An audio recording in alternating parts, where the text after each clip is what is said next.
Begin today's meeting by acknowledging the traditional custodians of the land on which we are gathered today and pay my respects to elders past and present. I also extend my sincere condolences to members of our community affected by some sorry business. Welcome to the Thriving Community Committee meeting of July 15th, 2026. I declare this meeting open at 10:57 a.m. I advise attendees in the room that this meeting is being webcast and audio recorded. I note that there are no leaves of absence to record, and it looks like everybody's here, which is great. There is now a motion displayed to confirm the minutes of the previous Thriving Community Committee meeting held on June 10th, 2026. Is there a mover for this motion as displayed on the screen? Thanks, Councillor Lane. And thanks, I'm having a moment. Thanks, Councillor St. Ledger. Oh. Do any councillors wish to speak to this motion? Okay, I now open the floor to vote. All those in favour, please raise your hand. And that looks like everybody. So motion is carried. Thank you.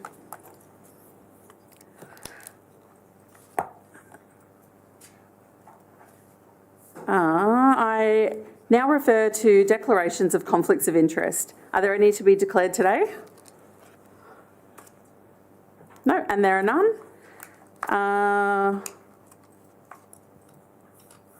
I'll now refer to the committee forward planning report, which I'm going to take as read. This schedule of this 3-month forecast of agenda items is just for discussion today only. Does anyone wish to raise anything at this stage? Great.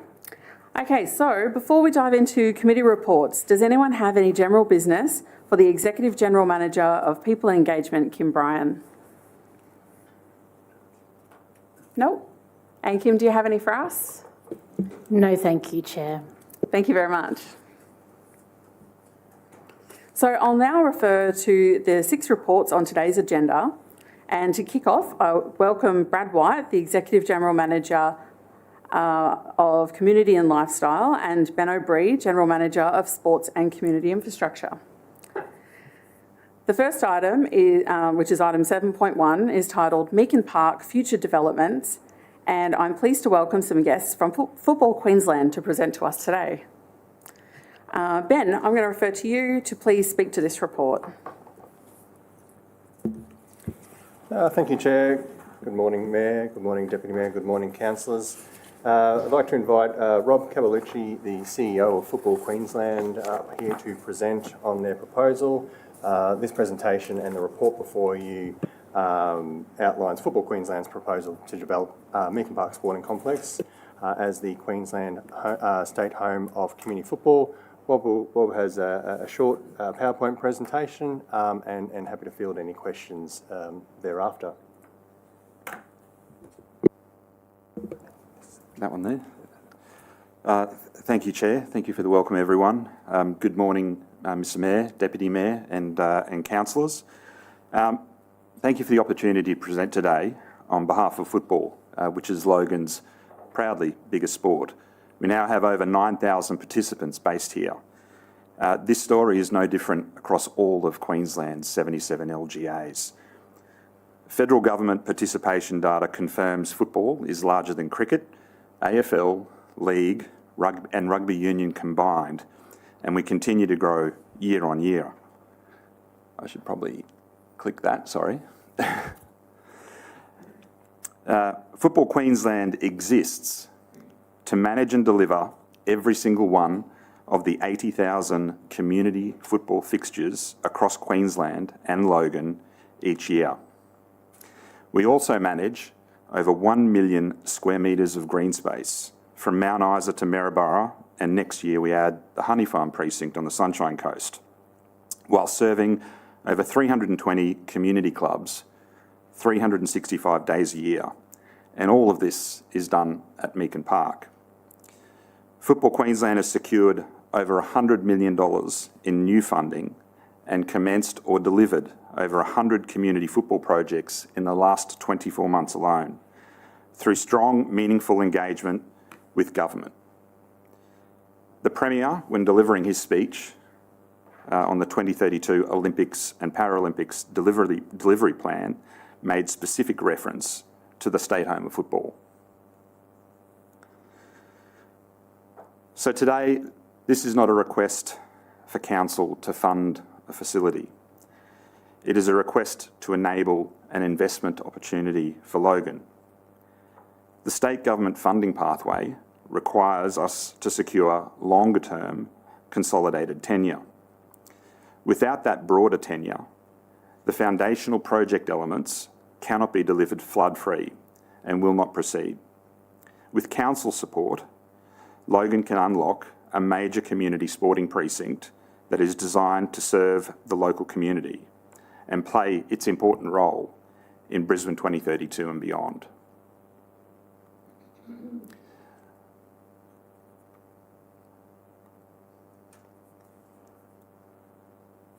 We understand detractors might suggest that this is an elite-only facility, or one that seeks to limit community access.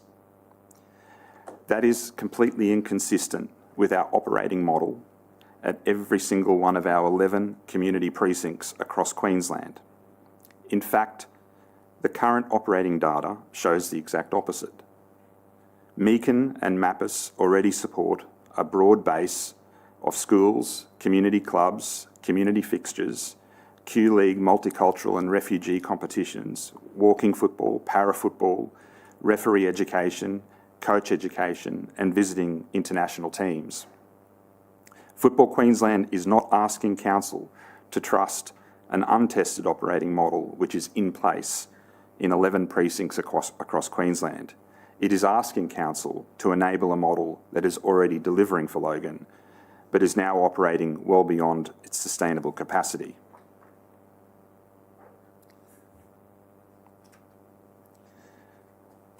This is fundamentally a tenure issue. Football Queensland currently holds 2 heavily flood-impacted leases of the 7 relevant leases. To deliver the full precinct and to satisfy the Queensland Government's investment case, the project requires 6 of 7 leases under one integrated and flood-mitigated precinct model. That does not change council's ownership of the land. The council retains ownership. The change sought is that Football Queensland becomes a single precinct manager with clear accountability to council operations, maintenance, scheduling and community access. Without tenure, the funding pathway stalls. With tenure, council unlocks a staged, coordinated precinct and a single point of responsibility.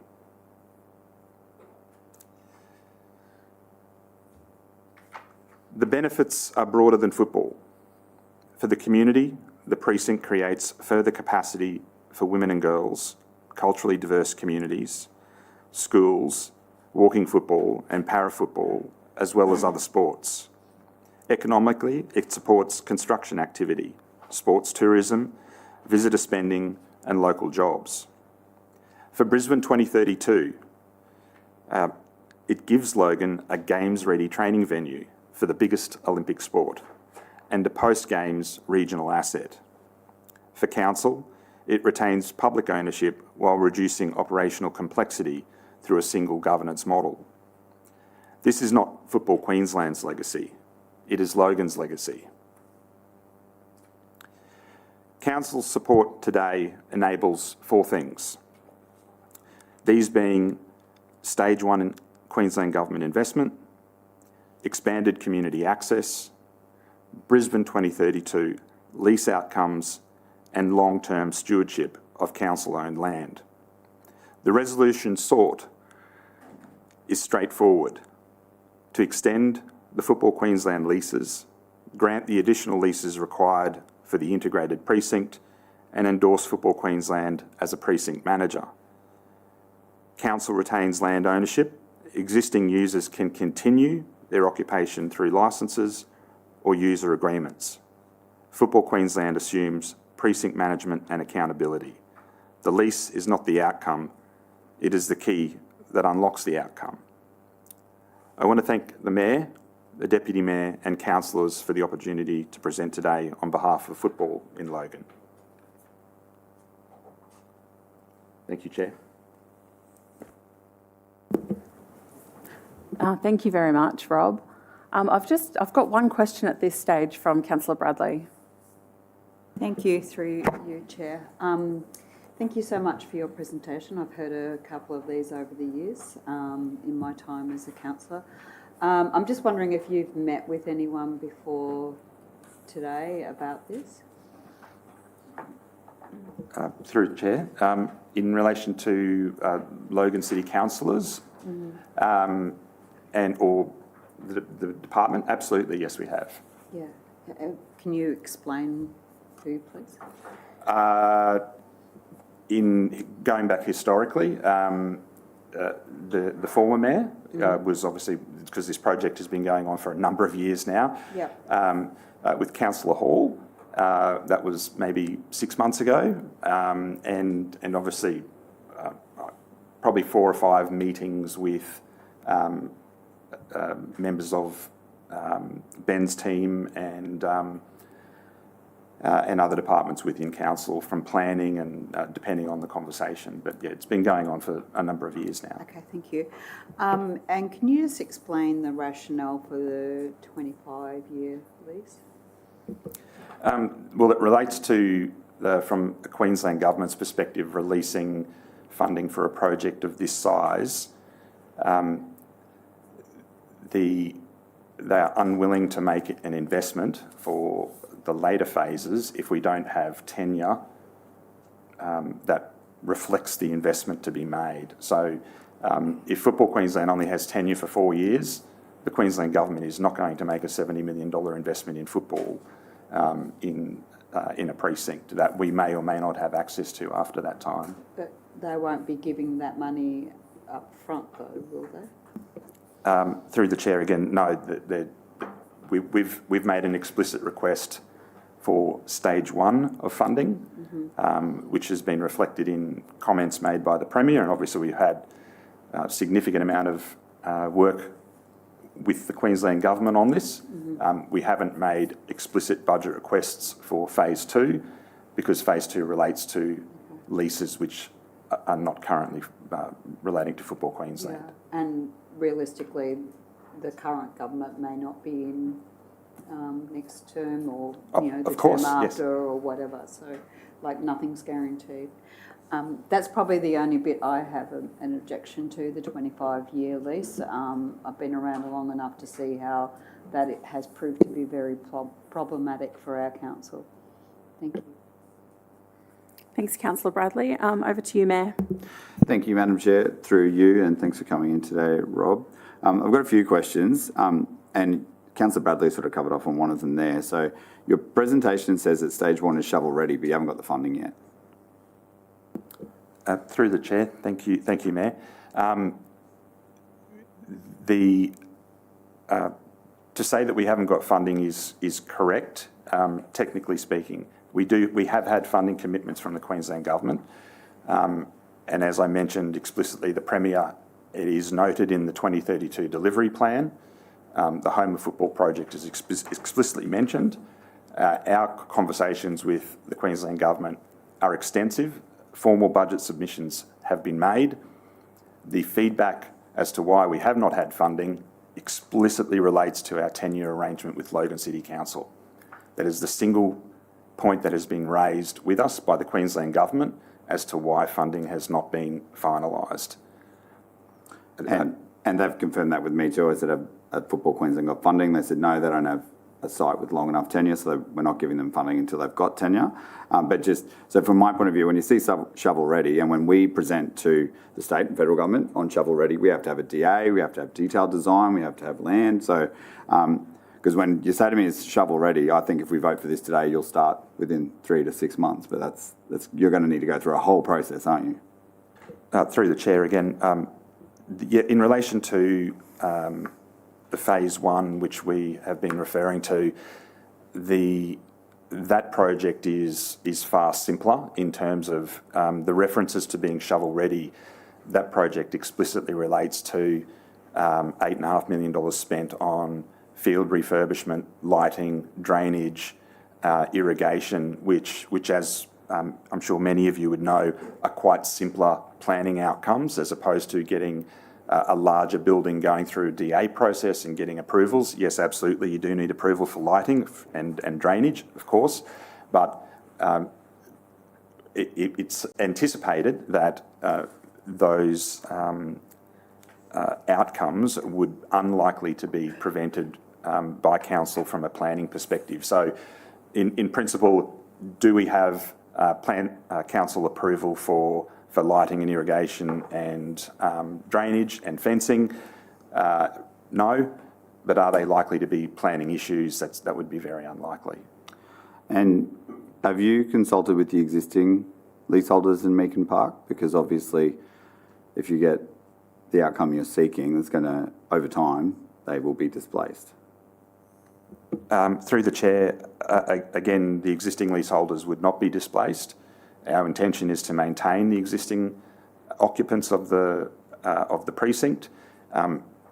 In the same way we have done it for other precincts, what we do across the state, we get outcomes through field optimisation and effective utilisation of green space, which if we have conversations with any council across Queensland, it's one of the most poorly managed community outcomes, because every sport is different, how they utilise green space is different, the number of participants of those sports are different, but sports sit on green space that they're not using, and that's a very common outcome, and that's a bad outcome, or it's a suboptimal outcome for councils across the state.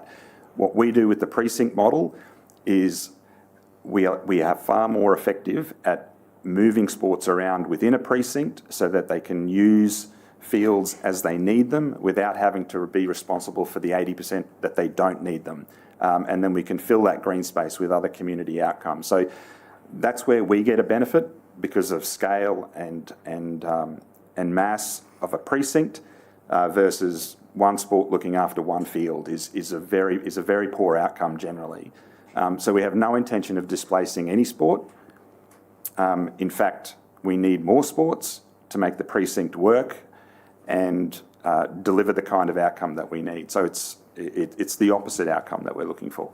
And you've got an existing sublease with the Strikers. So have they provided you a letter of support, because they're already in a relationship that you're going to expect everyone in the precinct to experience? So are they supportive of you taking over the precinct? Through the chair, well, we already do have control of the precinct. The Brisbane Strikers are a subtenant of ours. They're not the lead tenant, so they are subject to a tenancy agreement with us. So they don't have, they're not going to be relinquishing control of anything because they currently do not have that control. But have they provided you a letter of support for this? We have not sought a letter of support, Mr Mayor. Because that sort of thing would show me, because they've got an existing relationship with you that you're going to ask these other clubs to enter into. Support from them saying what a great job you're doing would be helpful. And I think we both know that they're not particularly happy with the way that you manage their sublease. And the other issue too is you talk about managing precincts, but your clubs, your members, say that you're not good at it. Like they tell us, because I reached out to other clubs and spoke to them and said, hey, would you be comfortable with Football Queensland coming in and taking over? And they said, over my dead body. We can measure our own fields much, much better. We can activate them better because we are connected to the community. They know that you've got a really important job to do as an administrator of the code, but they don't see you as a good precinct manager. And that's probably the thing that's hardest for me to be able to commit to a long-term lease, is that we lock into a situation where, based on your past performance, which has been poor, you're not activating that side. The content that you're rolling out there is your content. It's not community content. I drive past there multiple times a week. I'm lucky if I see kids on there, and most of the time it's with lights out after hours because I don't think they're there with your permission. When I send community organisations who want to train there, community sports clubs, they get told that you're full, the fields can't be used, and I have to call Ben to get him to call your organisation and go, hey, can you please help this multicultural organisation in the lead up to African Cup of Nations or something like that? I send more and more people to go and use those fields because you're currently in control of the largest football facility that we have in the city, and it's the least utilised football field that we have in the city. And so based on that past performance, I just don't understand how we could possibly consider giving you future. And like the $70 million thing sounds really nice and shiny, but if it is an elite enclave, your words, and it looks like it will be because it's very, very big, it's very, very expensive, and it's not about activating it for community. And it'd be great for you to have a home of football, totally get that, but it doesn't feel like it'd be great for the kids in Logan because at the moment they can't get access to your field. So how are they going to get access to it in the future? Through the chair again, appreciate your comments, Mr. Mayor, but I would disagree with several of the statements made as I don't believe they're reflective of the true nature of what's occurring across our precincts, not only across Brisbane but also across the state, because we have precincts elsewhere in Brisbane, which is obviously a different LGA. But to suggest that we are not professional precinct managers, I think is inconsistent with how our other precincts are being used across the state. They are almost in their entirety community use. Nudgee precinct, which was provided to us by the Brisbane City Council, we manage as a precinct. It's 80% community use. And the clubs that you speak of who made comments about Meakin Park actually hire and utilise Nudgee from us regularly. Access to Meakin Park is challenged, and not because of us restricting it out of intent, but out of its own capacity. It's limited in its current position. It's limited in its current presentation. It has limitations in the status and the quality of the lights, the fields, the irrigation. Its utilisation as green space is severely impacted. That's what's limiting broader community use. That's what we've asked $8.5 million from the Queensland Government to fix in stage one. It's explicitly, as I mentioned in my comments earlier, the $8.5 million request was to redo all of the fields at Meakin, all of the fields at Mappis, all of the lights, all of the irrigation, all of the drainage, so that we can present a precinct of sufficient standard to play football on and have broader community use, that we can increase its utilisation. Its utilisation is severely impacted because of the quality and the standard of the field. We've invested nearly $2 million in recent years to try and improve it. We've installed water and irrigation to Meakin Park 2 and 3, which the lines had been severed years ago. We invested heavily into Mappis, which was destroyed with a truck show years ago, and layers of gravel were added on that field, making it severely difficult to use for football, where the sport rolls a ball along the ground. There's other hazards which are littered across both sites, which are expensive to remove and change. They're the things that are limiting. We have a community obligation to keep them safe. We can't just look at the fact that we have grass there and go, everyone go for your life. That's actually risky for us and council. So our plea is we want to do better with that particular park and deliver the same outcome we do everywhere else across the state. But it is limited in its current form. The Strikers building is severely limited in what it can be used for. The rooms, the standards are horrible. Same with Mappis. We can't have young girls going there. We can't have young girls training there. It's dangerous. That's what's limiting its use, Mayor, and it's not poor management, but we have a focus of safety, we have a focus of quality, and we're not just going to say to the community, go for your life, we don't care about those things. So that's important to us. How long have you had the lease there for? As in Football Queensland, probably 2014, 2015. Cool, so like 15 years, 16 years-ish, 14 years. So you've been there for 14 years. I've been elected for 10 of those 14 years. This is the first time any of that has been brought to us. right? Any of that. So if those were real safety issues that you were really concerned about, and I believe that you want your people to be safe, everyone wants that, they should have been raised a long time ago, because you are currently the leaseholder on a long-term lease where you've got a responsibility to utilise that as much as possible. So to get there 14 years later and say the facility is holding us back. We've been sitting on it for 14 years, but the facility is holding us back, except that you've done some capital investment. That's great. But we're not seeing activation. And even if you take it away from, let's say the grass is so dangerous you couldn't possibly run on it without risking an injury, you've got the World Cup one right now, right? Biggest thing in the world, biggest sporting event in the world, short of the Olympics itself. You're not activating it. You could be having live sites. Surely you could walk on it and have screens on it and stuff if you can't play footy on it. But you're not doing that. Your local clubs are. They're doing that stuff themselves. But you've got the best opportunity to showcase to us that you're going to bring the community in droves during your biggest sporting event where everyone is celebrating football as this great way of social cohesion and bringing together people. And there's crickets at your site. There's nobody there. It's completely vacant. And that is why I don't think we can support extending the opportunity for you to do that for even longer, because you've had a really good run. You've had a good crack at activating it. There's things that you say are holding you back. Never heard of them before. So for that to have gotten to this point and say, if you just give us another 25 or 50 years, we'll get it right by then, I just don't think it's reasonable to expect the community to accept that, because they see those fields and they want to be playing on them. And they say to me, why can't we? Why is Football Queensland stopping us? And this is the first time I've ever had a straight answer, and it's safety. And if I'd had that answer 10 years ago, I guarantee you every council would have put their hand up to make it safer. Through the chair, may I respond? Thank you. If I could make two comments back to that, Mr. Mayor. I've only been the CEO for the last 6 years, and all of the action taken that I've mentioned have occurred since I've been CEO.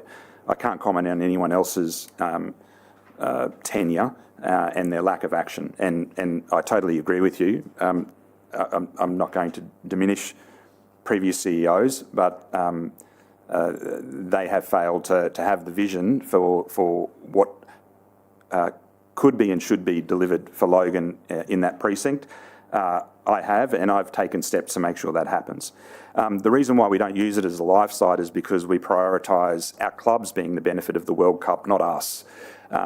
We have encouraged and delivered and produced all of the sophistication around live sites, and we send it to our clubs. We want them to open their canteen. We want them to have people going to provide business to their communities. We want the communities to be built around our clubs, not us, in relation to the World Cup. So it's a good point that you raised, but when it comes to live sites, at a club level, at a community level, we want it to happen there, not necessarily at Meakin Park. So I do accept what you're saying, and could we utilise it in a different way?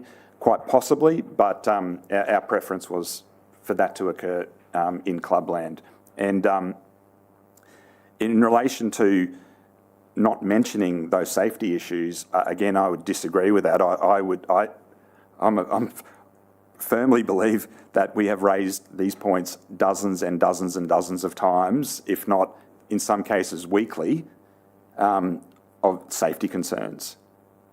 Weekly. Not with me or my office? No, not with yourself, Mr. Mayor, no. And not with local councillor either, from the hand signals you just gave. Thank you for answering the questions. Thank you very much. Over to Councillor Lane.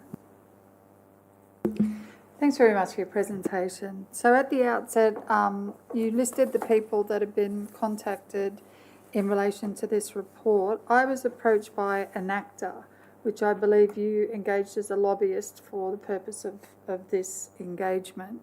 And I detailed that through the lobbyist register through our local council. So that's actually confirmed that on the 14th of August last year, I had a meeting in relation to this as the adjoining councillor. So I just wanted to confirm for Councillor Bradley that there was an additional person that had been engaged in that, and that it had been formally reported through the proper channels as described in the Local Government Act.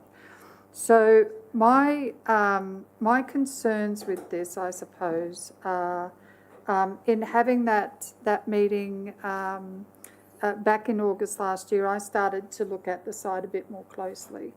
And I note that you have the Queensland Schools Premier League operating from that site.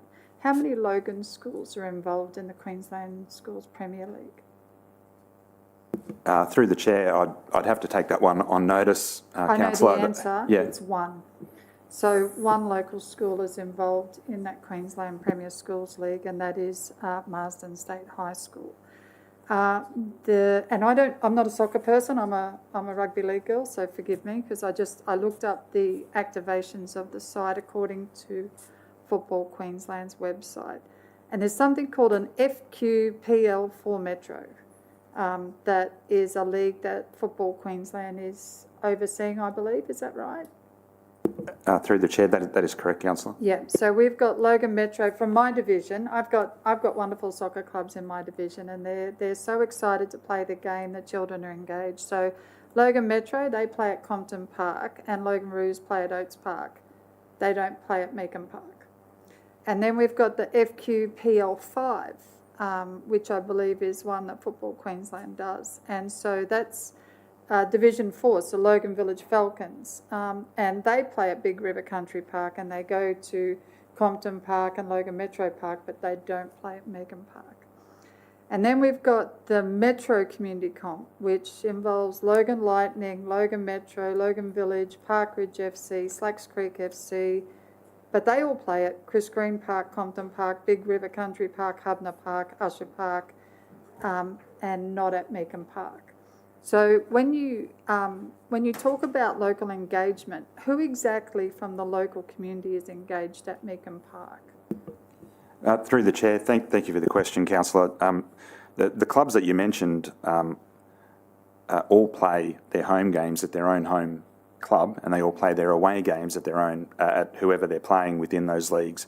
There is in football we have pyramids, and there's an advanced pyramid and there's a community pyramid, both men's and women's.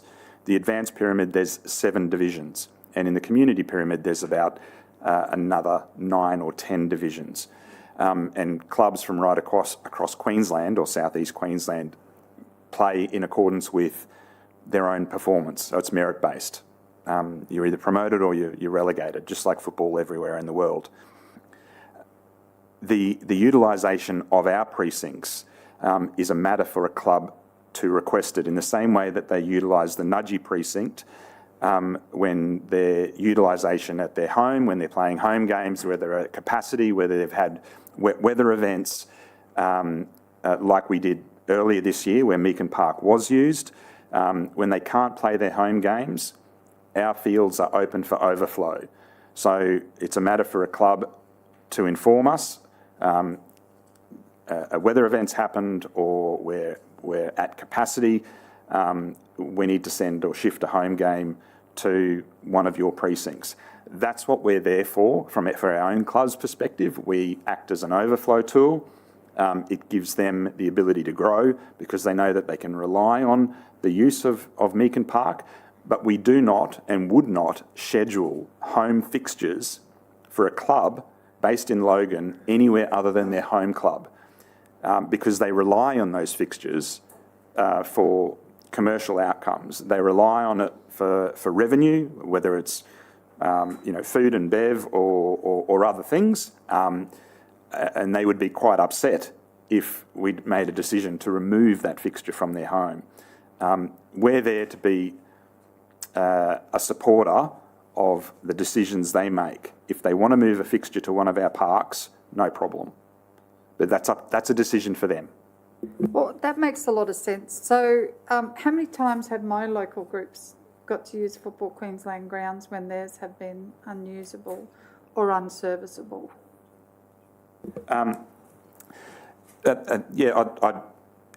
Without having, even if I refer to my team to answer that question, Councillor, we have 80,000 fixtures each year. It is impossible. Understand that. There's no way that I can answer that question. But again, we're here to actually represent our communities. Of course. And when my group's fields are unusable or unserviceable, they cancel games. I haven't heard of one of my, because I actually go to, Yep. I don't follow soccer, football, whatever you want to call it. I literally go to support my teams and the kids that play in them. And not once have we had a fixture at Meakin Park. So my curiosity is this is a local set of fields, and what Football Queensland is asking for is access to more of those fields in that precinct. But I can't see where, from my perspective and from the clubs that operate in my area, and remembering that I've got the Gould Adams precinct, which is SSI, which run a off-the-cuff competition for most of the multicultural communities and is used every night of the week, every day of the week, and is getting flogged within 6 inches of its life, that I just can't see how that activation will transform to benefit for our local area. I'm not the divisional councillor for that area, but I am across the road from where that proposed precinct is going to be. So I feel quite strongly that I need to advocate in this circumstance while we're having this debate. And it's not an aggressive approach towards you. It's more simply, I just want to know for my own peace of mind when I go to vote that I'm voting in the best interest of my local community. So I thank you for your time, and I really do appreciate that. You know, having a vision is one thing, bringing other people along on the journey is quite something else. So thank you very much. Absolutely. And through the chair, may I respond to that?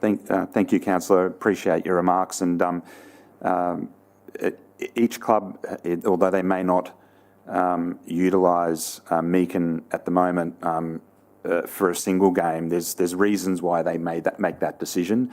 If they're impacted by wet weather, then they're literally cancelling probably 20 games at their home facility, and that means that it's easier for them to simply defer that round to another time than it is to hire Meakin Park and move all of their 20 fixtures and their volunteers. Sorry, did you say hire? Oh, yeah, like depending on the case, like if they needed to hire it or utilise it, whatever the circumstance is, I don't know. But I use that word in reference to if they needed to utilise it. That's up to them. If they may not have the volunteers to move all 20 fixtures to Meakin Park that weekend, and it's easier for them to simply defer it to a dry weekend that occurs in the future. So its utility comes in if they need to move 1 or 2 or 3, that's easy. But to move 10 or 15 on a weekend, they're just simply not going to do that. So thank you, councillor. Over to you, councillor St Ledger. Thank you. Councillor Lane's probably triggered a couple of more questions for me. First one, you spoke early on about how you can manage a site and work with all the other community groups. Does that come at a cost? Are you going to is your intention to have this lease and then hire back to these community groups that, from my understanding at the moment, would hold similar leases to yourself, obviously responsible for the upkeep of the venue, but is this a way, in very simplistic terms, for Queensland Football to wedge these smaller community groups because you've got the running of the whole facility and it's a cost to use, everything's at a cost to the other community groups? Through the chair, that's to suggest it as a cost. Any community group or football club or rugby union club or rugby league club occupying green space comes at a cost to them. They have to mow the fields, they have to fertilise, they have to aerate, they have to water them, they have to line mark. There's 1,000 activities that are involved in preparing a football field for whatever code every weekend. When we utilise a precinct, we have, and the way that we've done it elsewhere, including Nudgee, because that's the closest example, we have a very low hire rate per hour or per game, let's say, for those clubs. The cost for the hiring of that hour of that fixture is significantly cheaper than the cost being borne by the community club to wear that cost over a year. A community club needs to, particularly, let's say, the 3 fields at Meakin Park, let's say that was in the hands of a community club, that the cost to maintain that is close to $200,000 a year. Just those 3 fields. Now, a community club has to fundraise, they have to get canteen revenue, they have to do a whole lot of activities and put that cost into their fees. So they charge registration fees and other things to generate the income to cover the mowers, the fuel, the line marking and all of those costs. The precinct model saves them doing that. It saves them wearing an annual cost in favour of the explicit utilisation that they have, because ultimately they might use it for 3 hours or 4 hours during the week and 3 hours on a Saturday. So that hourly rate is far cheaper than it is for them to wear the annual rate of costs. Get what you're saying, but there's a cost at the end of the day. And there's a cost and there's no income. The footy club that I'm a part of, been on the committee for over 5 years, everything like that, it costs, if we get someone to come in, $400 or $500 to line mark the field. But we're lucky enough to have plenty of those people that walk through the gates with the sucker sticker, I'm a volunteer, on their forehead. So it costs us about $30 in paint. And you said it there yourself, it's going to take away from these community groups to be able to generate any sort of income themselves. What's the cost at the moment if one of these community groups was to come and want to utilise your fields, even at the Nudgee venue? Like, what's an hourly or an afternoon cost? It's about $70, $75, and that's utilising for them to have a game, which is insignificant in comparison to what it would cost them to deliver that at their own venue. Is that a day rate or is that a per game? No, because you just mentioned that there could be 20 games cancelled, so that's Absolutely. about 4-2 a week. That's a fair chunk out of a community group that's got no way of making an income either. So a day rate is obviously cheaper, and that's done by a negotiation with the clubs. So in football particularly, because that's the example that we're referring to here, it's the easiest example. If clubs were to hire a school or another club's fields or other private venues fields, they're paying anywhere between $130 and $180 an hour. So we're less than half the cost that they would normally pay. And they have every opportunity to generate income if they choose. We have a canteen there, like this is a Nudgee, and we would do the same at Meakin Park. They can have access to the canteen, they can sell food, coffee, water, whatever it is that they want to sell. They can bring food trucks, they can do all of those things to generate an income. Every club, every sport doesn't exclusively rely on volunteers, and in my view, we shouldn't be building sports on the basis of their existence is predicated on the role of volunteers, because volunteerism is declining rapidly and their ability to perform those functions is diminishing significantly. And if we're not providing an alternative opportunity for them to have low-cost access to fields that are at a high quality and readily available, then I think we're actually systemically producing a business model that is bad for community sport. And we need to find new ways of evolving them, and that's what we're doing in football. It's actually part of our mission is to change how they run themselves and reduce the reliance on volunteers, but come up with better governance and better administrative capabilities and capacities.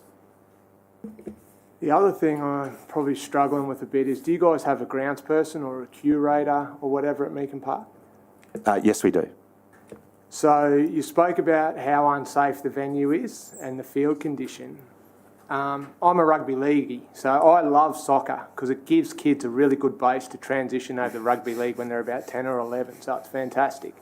However, that being said, Marsden High School, our biggest school of excellence for rugby league in the state, employed a curator and turned a very average field at the back of their school into a Q Cup quality venue.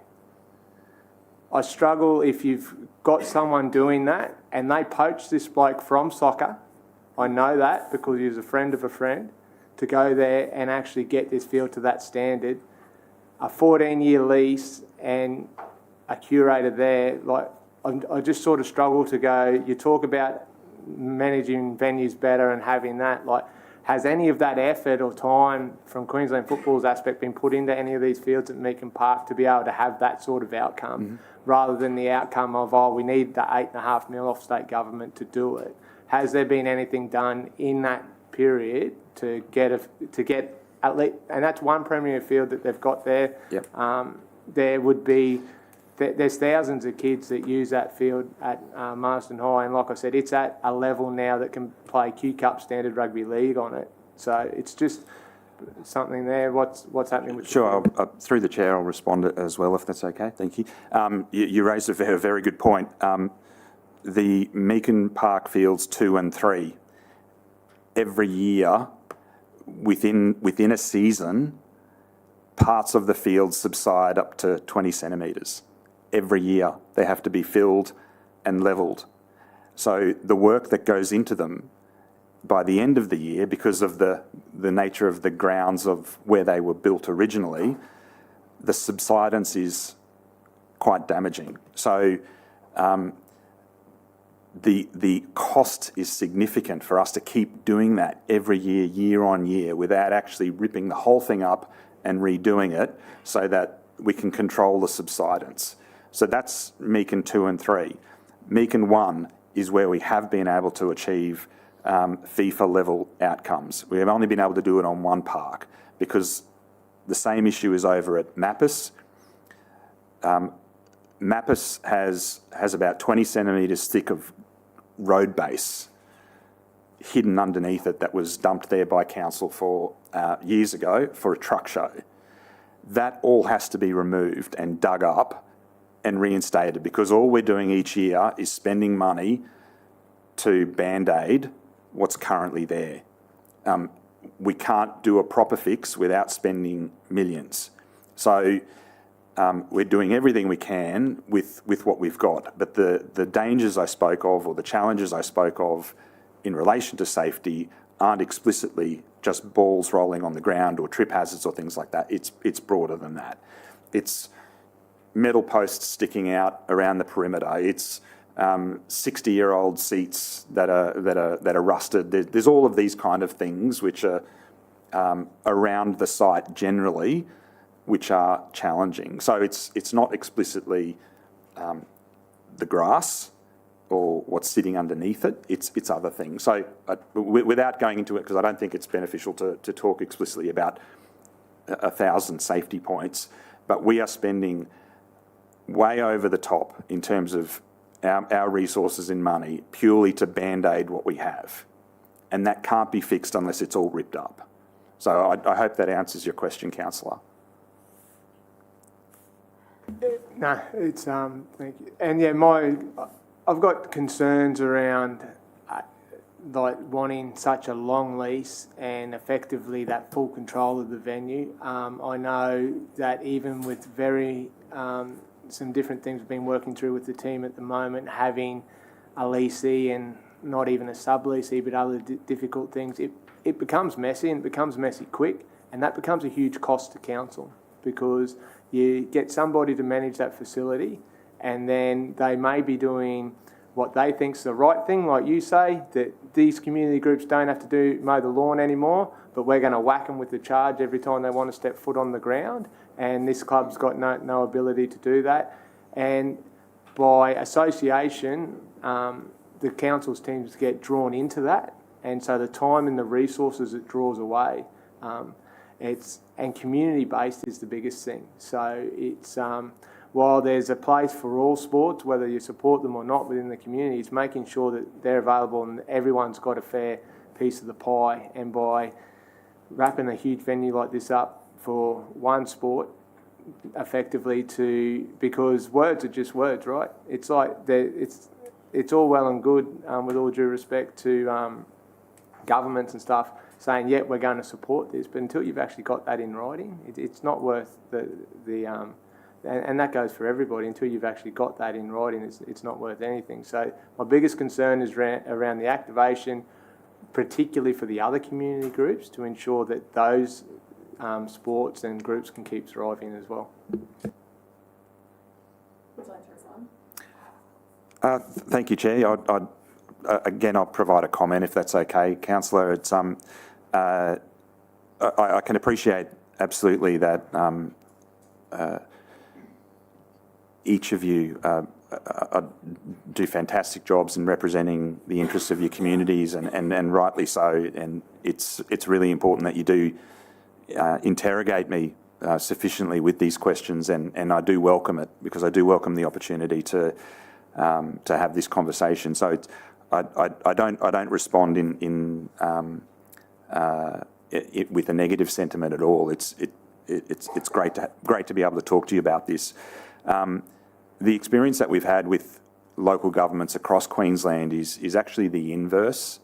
Whether it's Gold Coast City Council or Brisbane City Council, Moreton Bay Council, and even the regional councils, they're actually desperate for us to take more control of the leases in our clubs and be the single point of accountability for them because of the success of the job that we are doing across the state. I feel, to a degree, in this case, we're being, I won't say punished for crimes not yet committed, about how we will or will not perform in our duties. We're a governing body, and we have a very strong, relevant and substantial responsibility to a community that exceeds 350,000 members. We take that job seriously, and the way that we act and the way that we've performed in recent years, since I've been CEO, I can't comment on that before my time, we take our community role and responsibility just as in the strongest possible way as you do.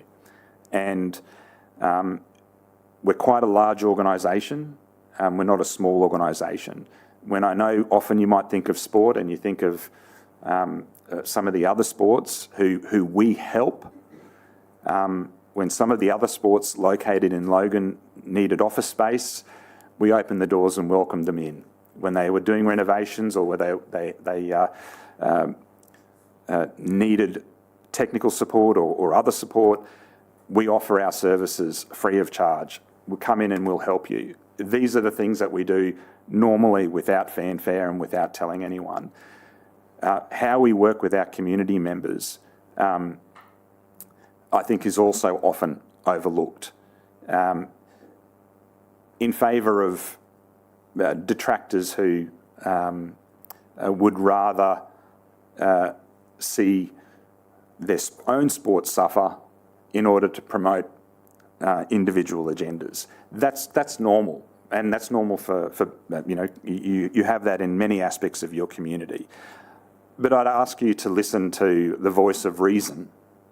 I'd ask you to listen to the voice of professionalism and the intent to do positive things for a community.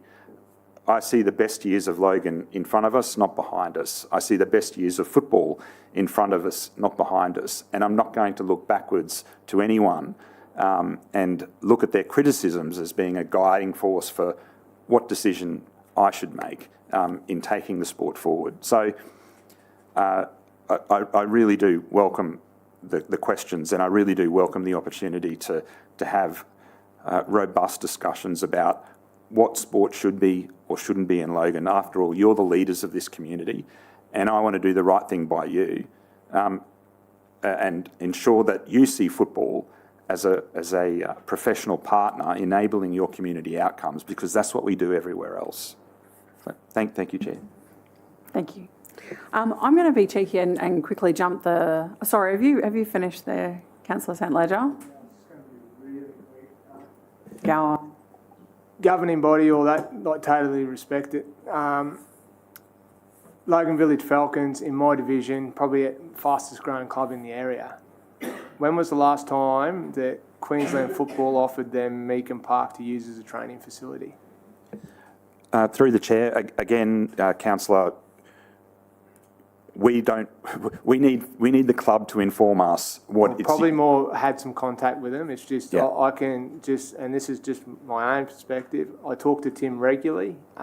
We work with them to get as many upgrades and things as we can down there at Big River. They have, just of where those grounds sit, they hold a bit of water at times. Yeah. So in the last 6 months, Tim's worked really well with the local rugby union club, the local cricket club and stuff for training facilities. Has anyone from Queensland Football at any time, with them being a local club, spoken to them and gone, oh, if you ever need training facilities, Meakin Park's available? Just a yes or no is fine too, by the way. Through the chair, I cannot answer that question simply because I have 150 staff, and as CEO, it's not an explicit task that I would find myself doing. I have general managers, I have more local staff who perform that function, and I could only answer that question by asking them what level of engagement they have had. We have people whose explicit role is to do that kind of thing, and in this case, I have to take that on notice. Beautiful, thank you. So I'm going to jump over to myself now because I've got the list, so I can do that. I'd like to ask, firstly, I just wanted to mention that I also was involved in that conversation with Enacta and just wanted, for transparency's purpose, just wanted to mention that as well, and that we've also had, with your team, numerous conversations about this project. I wanted to quickly, actually, I'd like to start by asking, has there been any consultation with the existing tenants who are already at the site? Thank you, Chair, and apologies, did I forget to mention that I had spoken to you at the start of the meeting about the project? Yeah. Apologies, yes, we obviously did have conversations with it. I embarrassed that I forgot. No, I didn't forget, I failed to mention, so sorry about that. Not a problem, I just thought I should mention, but thank you. In relation, have we had discussions with other existing tenants on the precinct? Yes, we have. We've had discussions with hockey, several discussions with hockey, and I myself have met with the rugby league team who are currently there. I've had coffee with them. We have tried to engage further without success. Previous to that, we had engaged with rugby union substantially, but obviously their occupancy had sort of declined and diminished. And outside of that,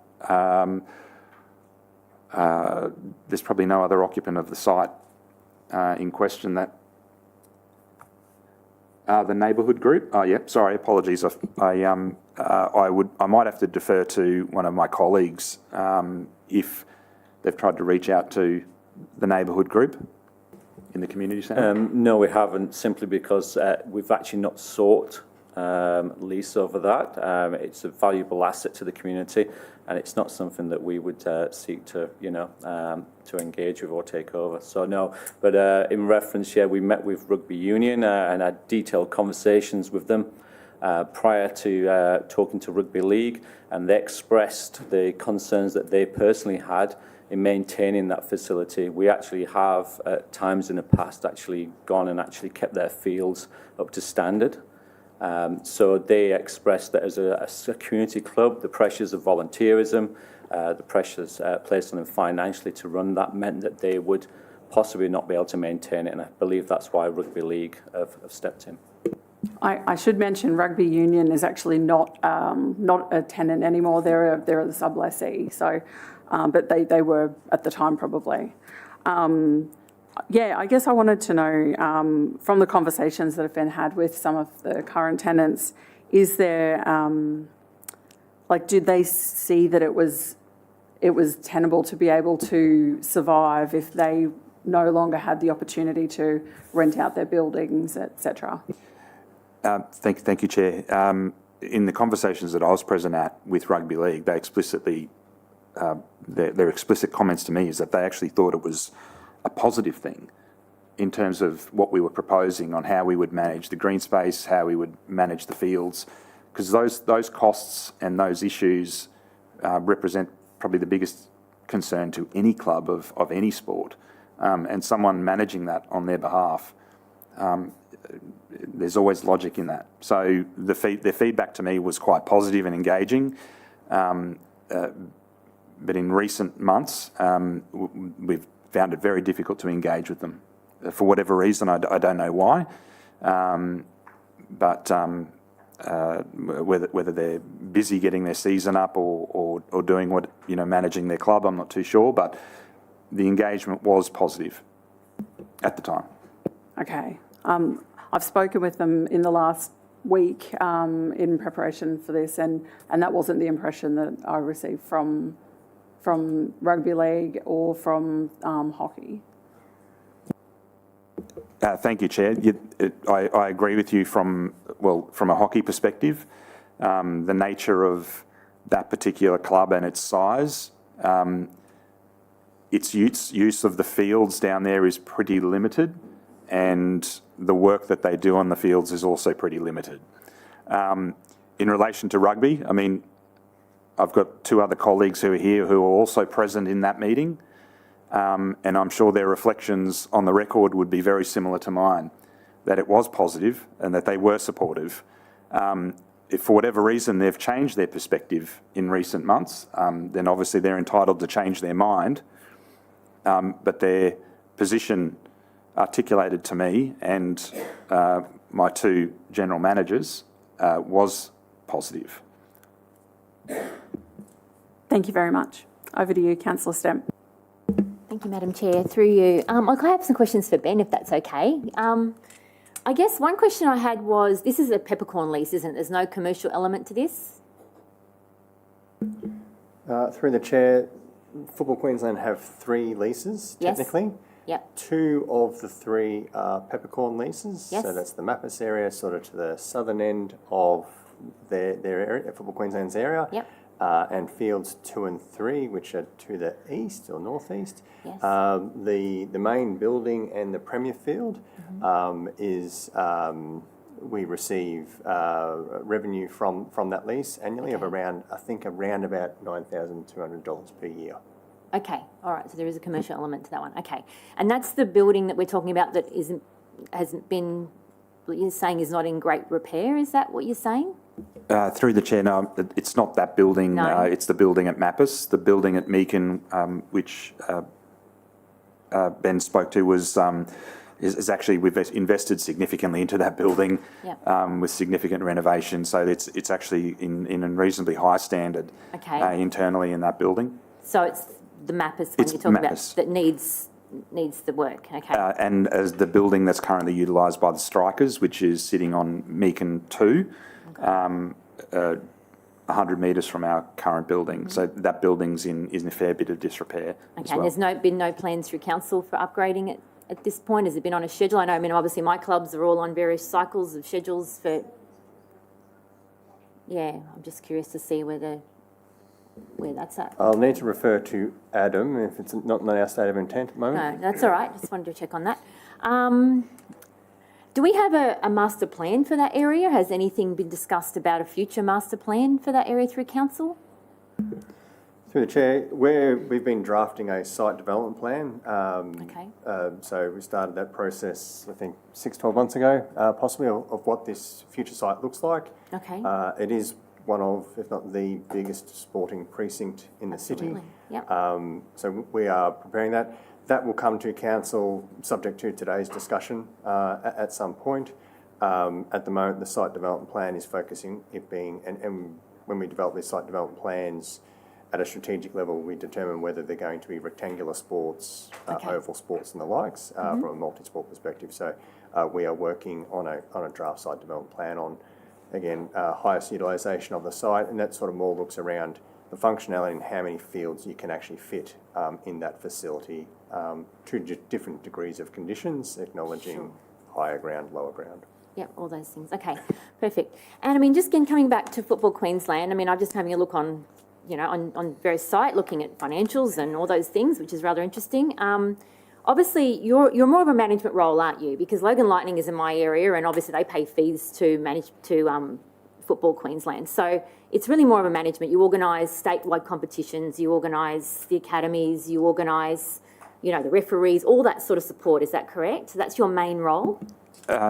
Through the Chair, we our role as the governing body is we are responsible for every aspect and element of the sport, except the only thing that we don't do is obviously manage the individual club, legal entity, but every other element of it, from the regulatory component to the technical component to education, coaches, referees, every other component of it, investment, government relations, every element is our responsibility.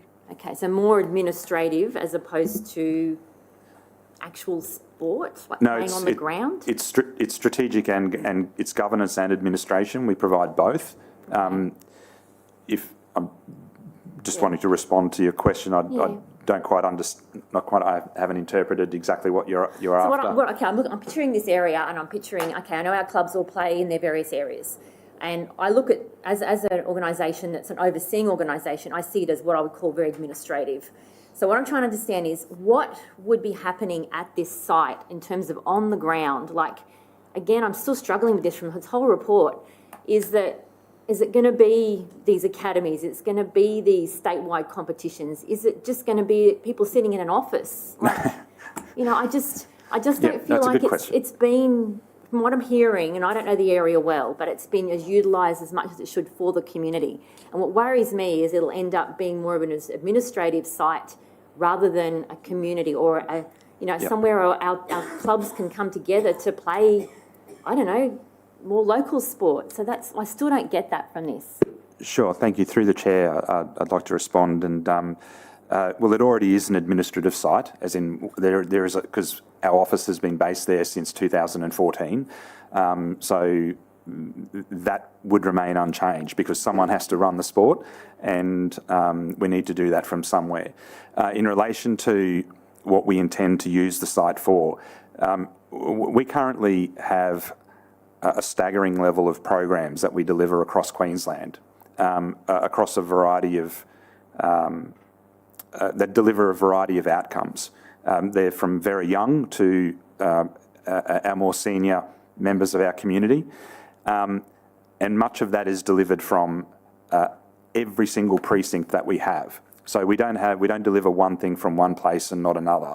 We are similar to a McDonald's in that we have precincts and parks right across the state, and each of those precincts and parks deliver a myriad of programs that meet the community needs. Now, currently, that's occurred just in the last few weeks, for example, we held 3 state-level carnivals all on the Sunshine Coast, where tens of thousands of people attended. Nearly 1,000 teams played over a week or two. We have to have that there because we can't host it at Meakin Park. We tried one year a few years ago, and I think we nearly killed the suburb.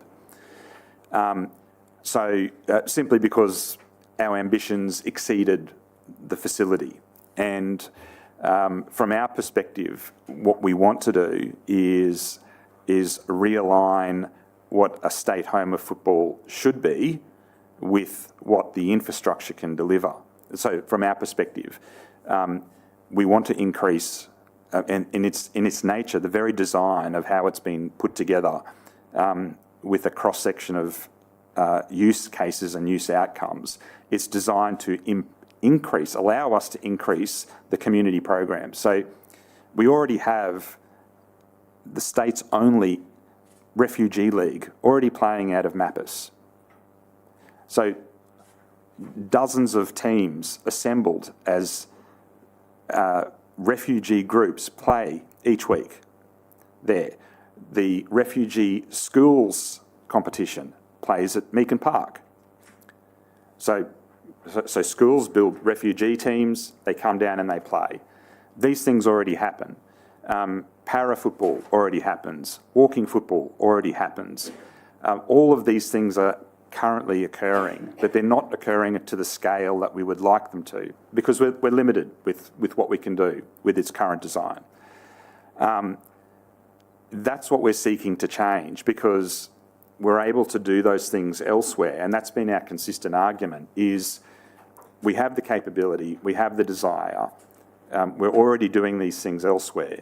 but we're literally paralysed by a set of circumstances which we're trying to fix, we're trying to unpack. And that's what we're seeking council support for us to do. It's kind of looking at, oh, you're not doing enough. And I'm saying, yes, I know we're not doing enough. We want to do more.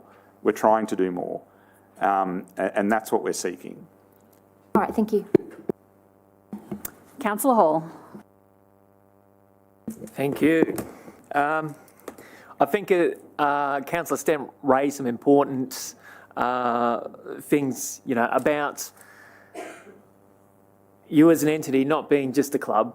Okay, this is you're pretty much the home base of soccer in Queensland, right here in Logan City, which I think's amazing.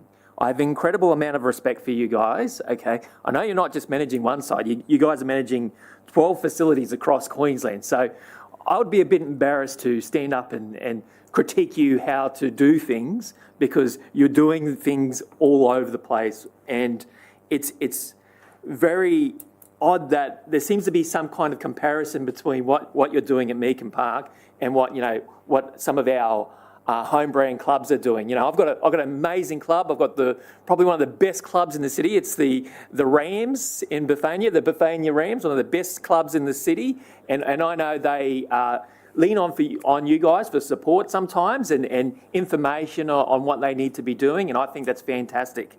Now, rather than critiquing what you're doing at Meakin Park, I want to look at what you guys have in store for us in the future, because it sounds like you're coming towards us with a bit of a proposal, and it's about injecting $75 million, as you say, into this area, into Logan.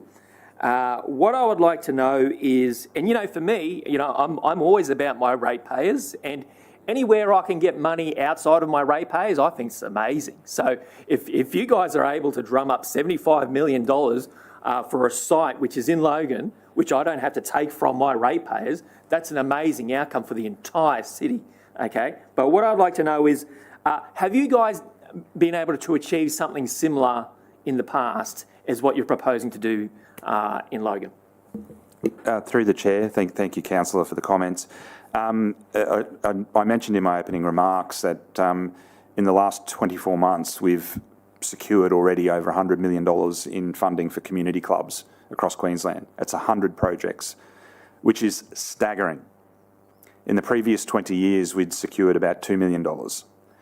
So it's a demonstration of the turnaround of our administration and our approach to working with government as a partner. We have worked and continue to work with other local governments as a partner. It's disappointing to a degree to have to argue the case about whether to do something or not do something when we should be going, how do we do something together? That's our approach in other parts of the state, and that should be the approach that all of us take. That's my perspective and my opinion, because ultimately we want the same outcomes. We want to deliver community outcomes. You want to deliver community outcomes. We're both held responsible to those communities in different ways. But ultimately, in partnership is the best way. So it shouldn't be, what are we going to stop you from doing? It's how do we enable you to do those things, in my view. I appreciate the comments in relation to what we're doing elsewhere. Not included in that $100 million is $35 million facility at Nudgee. That was in partnership with the Brisbane City Council to get an outcome. They entrusted us to do something that they'd never done before and put it in the hands of a single sport to manage. And we've blown their expectations out of the water in terms of utilisation, in terms of how we've managed the park. The quality and the standard of the fields are all exceptional. So that's done in partnership, working with them in a different way. That's what we want to seek from Logan, is how do we unlock this opportunity for your wards and your LGA more broadly. That's the conversations we would love to have had before getting to this point where we're trying to work out what's stopping, what's not stopping, because they're very difficult conversations. So in answering your question, $100 million in projects, staggering outcome for our sport. A $35 million precinct on top of the other precincts, staggering for football. Securing funding, yes, technically correct in relation to this project. We've had commitments for the state home of football being made, but because of this conversation, unable to solidify it. So that's my response, Councillor. Yeah, so that's what I'm looking for. If this was in a Shark Tank situation, you'd look at a business case and you'd see what other business cases they've done before and how they've progressed it to achieve an outcome. So with what you've done at Nudgee with the 35 million, you've proven that you can kind of get some money from the government or forever. And I know you're strongly partnered with different organisations, Coles, Gatorade and whatnot. What I would like to see is potential Olympic venues in Logan City, okay? And we have an opportunity here that we may have a site which could be selected as a potential Olympic venue as long as it's progressed. It's never going to happen with the way it is now, okay? That's a fact. The limitations of the site as it sits now will always be there unless something happens to change it. And I believe we need to look at ways at making change. Now, we have an entity that's saying we're prepared to come on board and help you fix that site up, bring it up to scratch, and it's not going to cost you ratepayers. We're going to take it on ourselves. We're going to take this project on ourselves. All we're asking is the commitment of time, okay? And this is another thing. See, for me, I'd probably want to see KPIs on the process, okay? But, you know, I don't see too many other organisations coming in, knocking on our door and saying we're going to bring $75 million to develop a site. Okay, I'm going to be very honest and very fact. In my entire time as the chair of Lifestyle, we didn't really have too many organisations saying we're going to come up to you and we're going to try and put $75 million into this site to develop it to what could potentially be an Olympic standard so that we can get more attention from the rest of the world. And soccer is an international game. It's multicultural, okay? We are the most multicultural city in the world. Rightly so, the home of soccer should be right here in Logan City. I see great potential in this and I'd like to hear more. Can I respond, Chair? Thank you. Thank you, Councillor, for those comments. And in relation to the Olympics, you're absolutely right. There's an element which is often unlooked and consistently unlooked at the moment is training venues. Football is the largest Olympic sport, and the number of training venues that we're going to need is staggering. Paris, which the Olympics that was just recently, from a summer perspective, were held, they had 100 venues that qualified for football. In Queensland, at the moment, we have four that meet the FIFA standards. So these are going to have to be built or uplifted across the state. And here in Queensland, you already have one at Meakin Park. We met the FIFA standard for the Women's World Cup, but that came at great cost to us. We had to invest nearly $100,000 in the space of a month because FIFA were desperate for another venue, training venue, and we spent that money, we uplifted it, and ultimately Ireland were hosted there. Our ambition, should this project proceed, would be to be able to hold up to 3 countries across the 3 separate precincts as a training base. 3 training bases, 3 countries. Critical piece of infrastructure for the World Cup, for the Olympics, and it'd be hard to not accept that when that was the very reason it was mentioned in the delivery plan. The government needs places to host countries. Countries need places to train, pre-Olympics, post-Olympics. It's a perfect place for it. It's already there. Thank you very much. I've got 4 more names on my list at the moment. I've got Councillor Bannon, Councillor Wilcox, Councillor Bradley, Councillor Murphy, just to give you an update on where we're at. My turn, Madam Chair. Thank you. I've actually got a question for Councillor Bradley, but I can wait till she comes back. Well, I have to wait till she comes back because I need to answer the question. The couple of statements and a question. The 75 million is not guaranteed for starters. It does carry, when they're saying we worry about ratepayers paying for it, it's still called tax, they still pay for it. Doesn't matter where the grant comes from, it still gets paid for by our people. The whole site is probably a question for me because I'm not going to get into who said, she said with you and Pride, right? I'm talking to Ant now, the president of the club, and he's a hard no on it. So when we talk about ratepayers and more critical for you, Madam Chair, because it's your division, council have just funded a substantial amount to the Pride. They're killing it. They're an A-grade club. They're Logan's only A-grade rugby league side.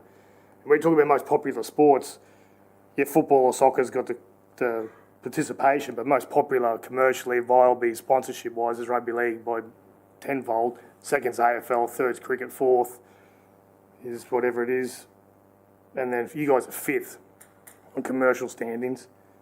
Pride just don't want to, they're not going to do it, mate. So I don't see how we take the whole venue. My question for you is, and don't go on the other stuff, is if Pride and Saints are like a no, so that part of the venue, I don't know the rest of it, mate. Wouldn't have a clue, mate. The rest of it's your division. But if that part said no, it's not going to move, would it still be of interest to you to take the rest of the area?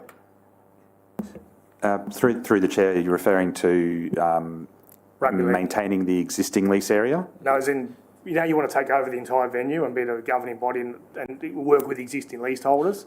If that part was cut out, would it still be of interest to you? Through the chair, so we currently have the leases over Meakin Park and Mappis. We don't have it over Queen's Park, which is where Pride are.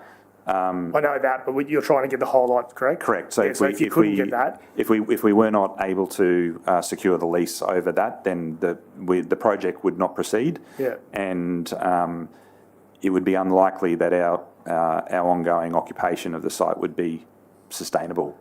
That's a hard one for me because Councillor Russell, we work together with the team to put Pride in there. This is a massive rugby league community. They wanted their own grounds. Councillor Murphy tried for a long time helping that club, moving around to fulfil it. We finally put them in a venue. Council spent a lot of money on it, and they're going gangbusters. And there's things happening through QRL right now, which we can't talk about yet, that are positive for the game and positive for Pride. So they're not taking that away. So I find that hard. Councillor Bradley's not in the room, but I guess Ben, you could answer it. We're lucky in here. Probably should give you the heads up. Councillor Wilcox ran a community club as the president for a long time. I ran a rugby league club for 10 years as the president, St Ledger. So we know exactly how important volunteers are and that they need to stay in the game. The worst thing for me running the club for 10 years was losing volunteers, because having those volunteers that gave them ownership of that club, a lot of them come down for their mental health. Volunteers are critical. And if you can't put a price of volunteers across codes of sports. So to move away from them doing it, I can tell you exactly what it costs to run 3 fields at rugby league, because I did it for 10 years. Councillor Bradley made a statement before, as a most experienced councillor here, that she's had dramas before. The 25 years lease is a bit of a sticking point, as you could probably feel.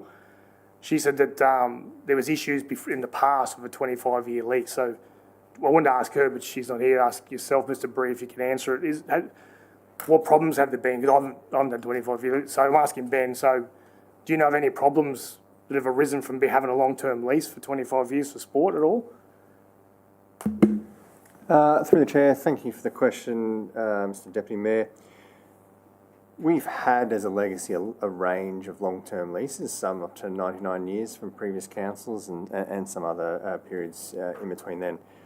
The challenge with long-term leases is it limits, and whether it is for sporting and or community groups, but they're typically over either land and or buildings. The challenge is it reduces council's flexibility to meet whatever the needs may be of the community at that future point in time. So in this instance, not Football Queensland related specific, but in general, you're trying to forecast what the community need will be in 20, 25 years' time, are some of those, and does that because you've wrapped it up in that lease, providing that the lessee or the entity is abiding by those KPIs that are set, the program and or service to the community is locked from then until that point in time. Some of the other, and you touched on it, and you know this world quite well, certainly in the sporting world, is committees change over time. Committees are typically volunteers, so you'll have some very, very productive, very innovative committees that really activate and enhance locations. Other times through just natural time, kids move in and out of sport and parents will move in and out of that sport as well. You get different committees, may not be as motivated. So you do see over a time period either highly activated, underactivated periods over time. And again, by locking in long-term leases, you've got to necessarily ride that out because it still remains the same entity, but it's a different management committee or committee that runs that facility. They're the main ones, and again, it's mostly be able to respond to future community need, and you have to be very, very confident that you know exactly what that community need is going to be, and that you're able to maximise those assets and that space in that future time. Thank you, but it would have been great to hear from the councillor, from what she might have had some issues with, you know, the community. I'm happy to come back to you. Thank you. But for the record, I'm not against long leases. I think but not peppercorn leases, the leases I'm talking about from major sporting organisations that can bring in revenue. We've talked a lot about bringing revenue to council to take the load off ratepayers, but these are more just statements. The one that probably aren't going anywhere unless council decide to take that off them. Just that about the 25 years, but if council already comes back, she comes back. Thank you, Madam Chair. Thank you very much.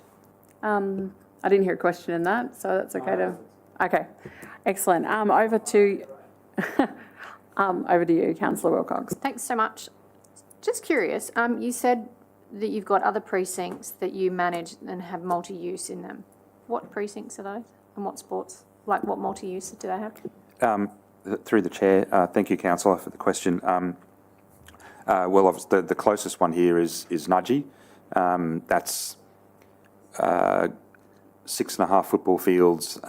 It also has 2 cricket pitches. We have weekly use with touch football. So Touch Football Queensland is probably one of our biggest hirers, and they've been a hirer since day one. Outside of that particular park, it's hired to Padua College as well. Padua College their playing fields are about 100 metres down the road, and during their football season or rugby season, they pretty much hire it on a Saturday as well. So from non-football use, they're the two main hirers, but also community groups. We have Girls United there. We also hired it out to a large walking football tournament. Whilst that's football, it wasn't one that sat with us. And outside of that, community clubs. So more broadly across the state, on a weekly basis, we have parks in Mount Isa, Cairns, Townsville, Mackay, Gladstone, Rockhampton, Maryborough, Bundaberg, Fraser Coast, and next year's Sunshine Coast. We're also working on precincts on the Gold Coast as well. And having other sports, like rectangular sports in the main, is not uncommon. In Cairns, we have a partnership with cricket, who have the northern part of our Endeavour Park. And so we find ourselves investing almost on behalf of cricket, regrettably, but in a nice way. I say that in jest. But the investments that we make, by their nature, also benefit cricket, who utilise it when we're not utilising it. We're about to invest another 4.1 million in Endeavour Park in Cairns, and cricket will also be a significant beneficiary of that investment. So right across the precincts, because of their nature and their size, we have a strong partnership with a number of sports that are proximal to it. Not every sport's around, but it's different. But Nudgee is a great example. We'd happily partner with touch football. We'd happily partner with basketball or other indoor sports in relation to the futsal building that's proposed for this precinct. We know how to run operations which deliver outcomes for all, and we've demonstrated that. Okay, good, because I was looking online and I looked at Nudgee and all I saw was 6 fields. I couldn't see any multi-use that was in there and stuff like that. I think we're all probably a little bit shy with football as well because we have been burnt by football before. So I know I am. I'm a little bit shy from it. That leads me on to the next question.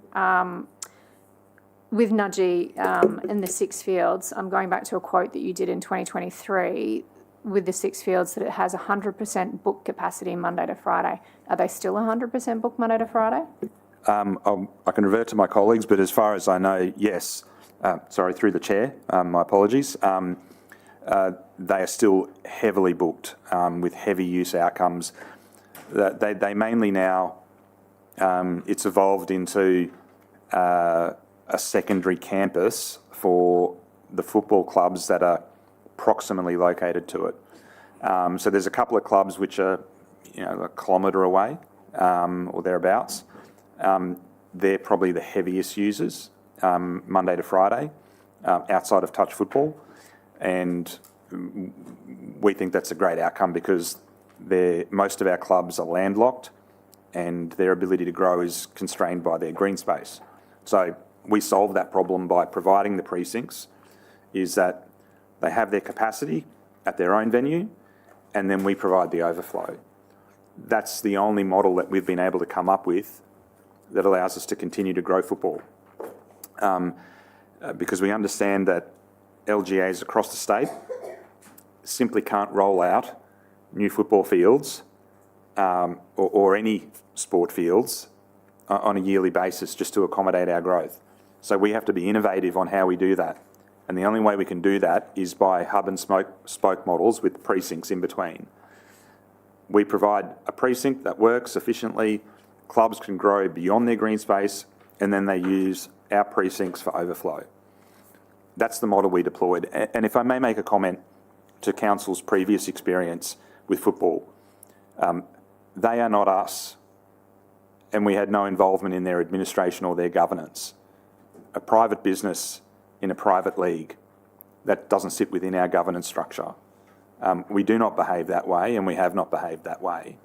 And that was some time ago, and I understand that those things burn in many of your memories, and equally it burnt in ours. But we've moved on, and we've tried to be professional, and we've tried to support their escape from that environment. So, and I think they've done a reasonable job in trying to make progress on that. So I would like to make that comment on the record, Councillor. Thank you, that was good, thank you. So, next question. You're basically going from 5 fields to 10. Why is it because there literally isn't a facility around that has the 10 fields and it will, you're going to predict that it's going to be 100% booked? Thank you, through the chair. Yeah, the fields makeup and the composition would be, a number of them would be synthetic. And that's part of the flood-free issue, is in order to improve utilisation, we obviously, the use of synthetic enables that at a significant, with significant upside. Those can't be built in the current leased areas of Meakin and Mappis because they sit underwater every sort of 4 years. That's fine for grass to a degree, but they can't be built anywhere but up at Queen's Park. Having having the installation of synthetic fields then improves the overall optimisation across the board. So rugby league, for example, could play in any one of the other 7 or 8 fields. Sports can move around depending on what it is that they're, whether they're playing a league game or whether they're training or whether it's wet or whether it's dry, whether the lawn's been mowed or whether it hasn't been mowed. Our ability to utilise fields at the most efficient way obviously expands when you add an additional field to the portfolio. When you look at portfolio risk, it's the risk divided by the square root of n, which is the number of fields that you have. So you can reduce the risk. If you have 5 fields, you can reduce the risk by a factor of 2.25. If you have 10, it obviously changes. So we look at it in a portfolio risk perspective, and it gives us a lot of flexibility on how we move sports around a park, as opposed to be wedded to, these are my goalposts, this is my fence, and I'm pitching my tent here. We're more flexible with how we think about green space. Thank you. Because I must say I was concerned. I'm an old hockey player from way back and used to love playing on turf. Hated grass, but loved it on turf. And when I saw it, and it's the only hockey field that or the only hockey club and space that we literally have, and hearing that you're not going to, basically boot them out, even though the rugby league, doesn't want to move. I understand that hockey wouldn't want to move either, and that sort of thing. So I think the sticking point for me is there's probably not been enough behind the scenes to go, hey, hockey, we're not going to push you out. In fact, we're going to build these fields. You're going to have turf, you can have grass, you can actually use all of these. So have you spoken to them in that nitty-gritty stuff? Through the chair, look, we've tried. The current hockey administration down there is, they've been there for a while and wouldn't be as progressive in their views on how you can do things. Like, it's a very old approach and old system, that they look to, and that's fine. But the way we looked at it is, we looked at their utilisation, we looked at the hours they're using it. They use it for very minimal hours during the day. And our view is, okay, if the grass is being used during the day for hockey, awesome. But then at night time, why can't we train 20 referees? That's how we look at the precinct, is hockey during the day, no change to their use. But at night time, every night, we want to have referee training for the community, which is what we would put on it. But at the moment, hockey says no. We don't want that. So our perspective and the benefit of a precinct is hockey uses it during the day, no problem. But at night time, if we're going to have referee training, we have referee training. So that's one example of 20 that utilises things during the day or the night, different sports using it day or night.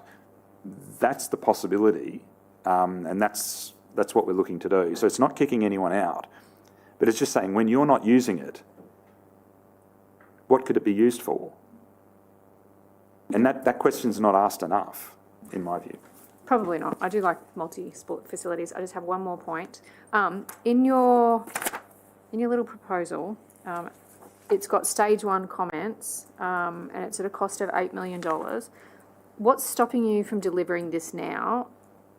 And could you start with doing stage 1 now, then bring that back to council and then go, hey, we've delivered this for you at a cost, like your cost, wherever you get the funding from, and then come back to us? Because yes, you've been there for quite some time, and I'm looking at that Sunshine Coast Stadium and I'm just like, that looks pretty epic, like with a 1,000 seat stadium that's currently there, and you can house like 10,000 seats and stuff like that. I'm just like, that's pretty epic. Like, if you can start with stage 1 and then show us what you can do, why can't you do that?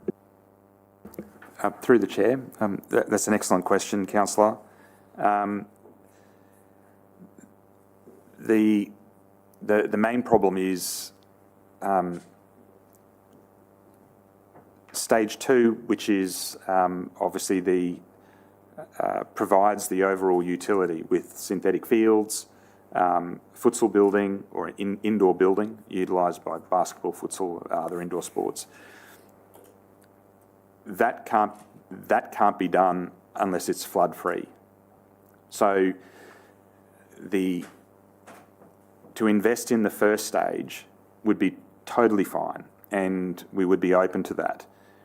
But to invest in the first stage and then to not be able to proceed with the second stage would be a bit of a catastrophe for football. It means that the investment wouldn't be flood free because it's on impacted flood zones, and there's nowhere to build stage 2 in the existing leasehold. We would, if we weren't able to secure the Queen's Park lease, then there's no case that could be made, well, you should just build that building down at Meakin Park. It's not possible because of the flood issue. And that would dramatically impact future outcomes. So our concern is until there's some form of discussion around tenure for the main part of the project, it wouldn't make sense to deliver the first part of the project because we would be committing state government money to, like if you put it in, I put myself in their shoes. If we say, yep, say government, we've got tenure, we're going to build stage 1, give us the $8 million. They do, we go ahead and do it. And then we can't proceed. And then I go back to the Premier and go, Premier, can I have another $50 million and I'm going to build it somewhere else? He's not going to be too receptive to that proposal or that idea. So I think we have to be considerate of other government partners, and their expectation is if we give you money for Logan, then you're going to be staying at Logan and you're going to finish the project at Logan. Don't come back to me asking for more money. Just like any reasonable government would act that way. It's not a criticism of the government. Any reasonable government would act that way, and I totally support them acting that way. So I hope that answers your question. Thank you. Sorry, one more question. I can see there's one more question, but yeah, let's. I have the largest greenfield site in Logan, in Division 11. So can you split it? Can you split the stages across different venues, which you already have across multi-venues throughout the state and throughout even Logan? Can you split it, even these two, and move it somewhere else? Like, I've got greenfield sites that need sports to come in, and we're literally planning all that now. So, Ben or Adam, feel free to pipe in. But can you split it? Through the chair, the answer is of course. My only hesitancy is a financial one. Already at Meakin Park and Mappis, there's obviously 6 fields that are there. To do them up, we can do them again for that $8 million budget. We can tidy up a few buildings. We can have a pretty good outcome with reasonably low cost. If we were to go to a green field and to do 6 new fields, it wouldn't be 8 million. It would be 40 million.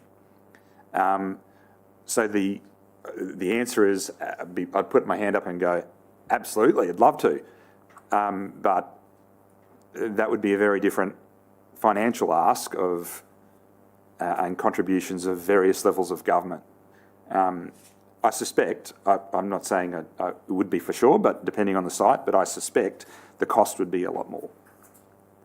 I have a PDA. I have a very large PDA with very many. Point of order, relevance. Okay, let's move along.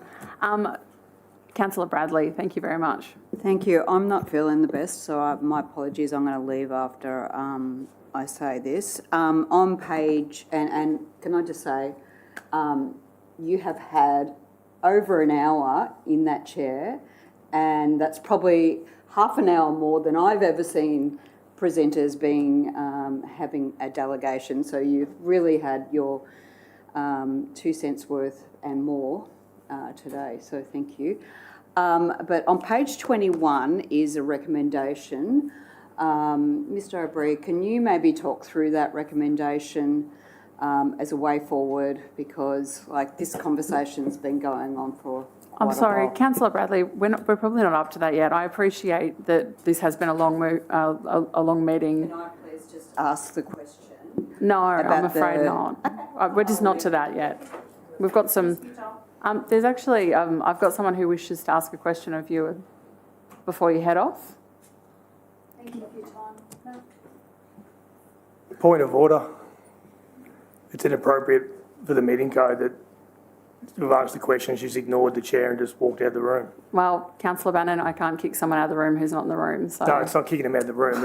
It's actually not a point of order to say, like, ratepayers pay for someone to answer questions. It was a simple question, a statement that she made, and you've asked, and she's. I don't know how to asked the progress meeting with a team, point what of we order do. with someone not in the room. Is there something to do with the meeting code on that?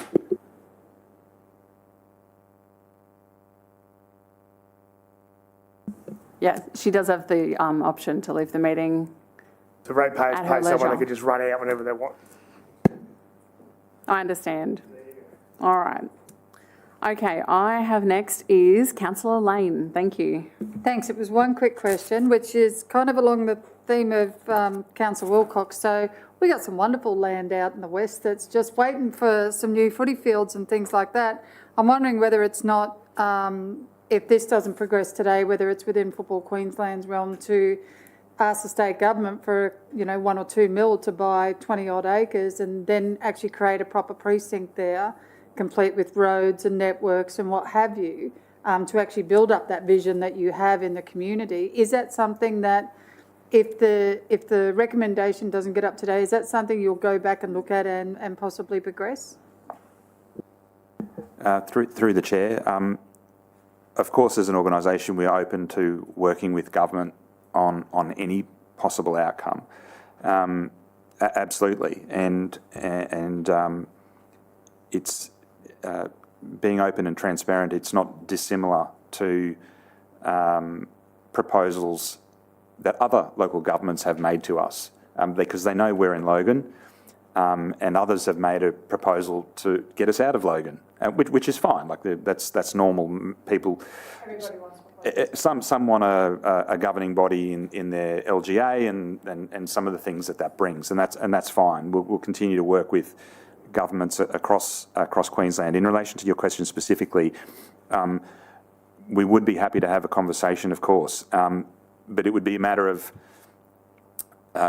project timelines. A greenfield site with no roads and no infrastructure and no water and all of those things, that's a 10-year build. I won't be here in 10 years, that's for sure. So it might be a matter for another CEO. But absolutely, we are here asking to work in partnership with Logan. That would hold, irrespective of any outcome. Our ambition is to work with you for the community, and that won't change. Thanks for that. It's always better to be the owner than the tenant, that's for sure. All right, thank you very much. I've got our last question, which is very patient, Councillor Murphy. Thank you. Through the chair, I'll make it quick and it's straight to the point. The 25 years, where does it say that in the funding agreement? Does it say that you must have 25 years? And you've asked for 25 years plus a 25-year option. So where does it say that? Through the chair, if I can respond, thank you for the question, Councillor. It doesn't specifically mention 25 years, Councillor, at all. The feedback that we've had explicitly from government, when we talk about the funding outcomes and the question is raised around remaining tenure on the site, and we obviously articulate a factual position that we have about 3 years left in principle on the existing leases, give or take a month. And we do not currently retain the tenure over the Queen's Park side. That's obviously problematic. The feedback is that you're going to need a lot more reasonable tenure arrangements if we're going to commit funding to the project, which is fine. In our discussions, we suggested, is 25 years, will that be sufficient to satisfy government? And the answer is yes. Could it be less than that? Quite likely. I mean, if it was 10 years or 15 years, that may be entirely suitable, but 4 years is absolutely not suitable. So I hope that answers your question. But in terms of explicit feedback around documented minimum terms, I don't believe that that is a position that they've put forward, other than the current arrangement is completely deficient. It has to be longer term. If I may defer to my colleague, maybe he may have additional information. Chris, might you have any? Look, it's through the chair. It's just been communicated to us that the longer the tenure, the more comfortable they will be with the investment. As you mentioned, going through community clubs and so on, it's a few $1 million. This is $70 million of investment, so they have to be suitably happy that that investment is going to be, occupied by football for the foreseeable future. That's what's been communicated verbally, but not in a written form. No. And if I may add, Councillor, just in terms of the project timeline, if we commence stage 1 and deliver that, that would take 2 years on its own. And then to do stage 2, that would be, 3 years on its own. So that's already 5 years before you'd even occupy a new building. So hence why the tenure arrangement is paralysing to the project for that reason. So I hope that provides the answer you're looking for. Thank you. I've got so many questions, but I think everybody's heard enough today. I think we need to go to the recommendation. Obviously, there's tenants in play. You've been at the site since 2004 in some sort of field, but there's lots of new tenants that are coming, and a lot of the other tenants that we have here are one-offs, like our hockey, our Kingston East Neighbourhood Centre. And yes, you are this giant that could take this further, but we've also got to think of the little guy as well. Thank you, Chair, for allowing me to have the question. I'm happy to move on. Thank you. And I appreciate that this has been a lengthy one, but I want everyone to have the same opportunity to speak. Councillor Hall, I know you've got something else. Yeah, thank you. Through the Chair, I'd like to foreshadow an alternative recommendation.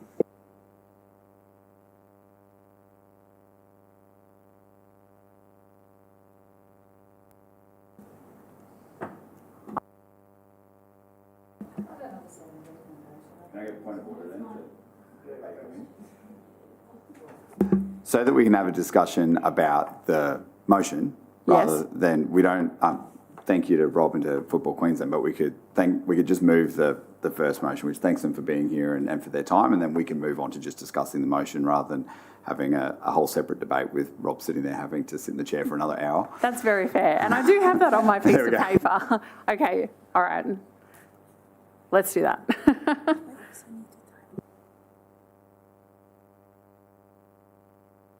Okay, so if at this stage we've got no further questions for Mr. Cavallucci, and thank you very much for you've been amazing with all of your responses for us. Thanks so much. Thank you very much, Chair. I appreciate the opportunity to speak to you all and answer your questions. Thank you. Cheers.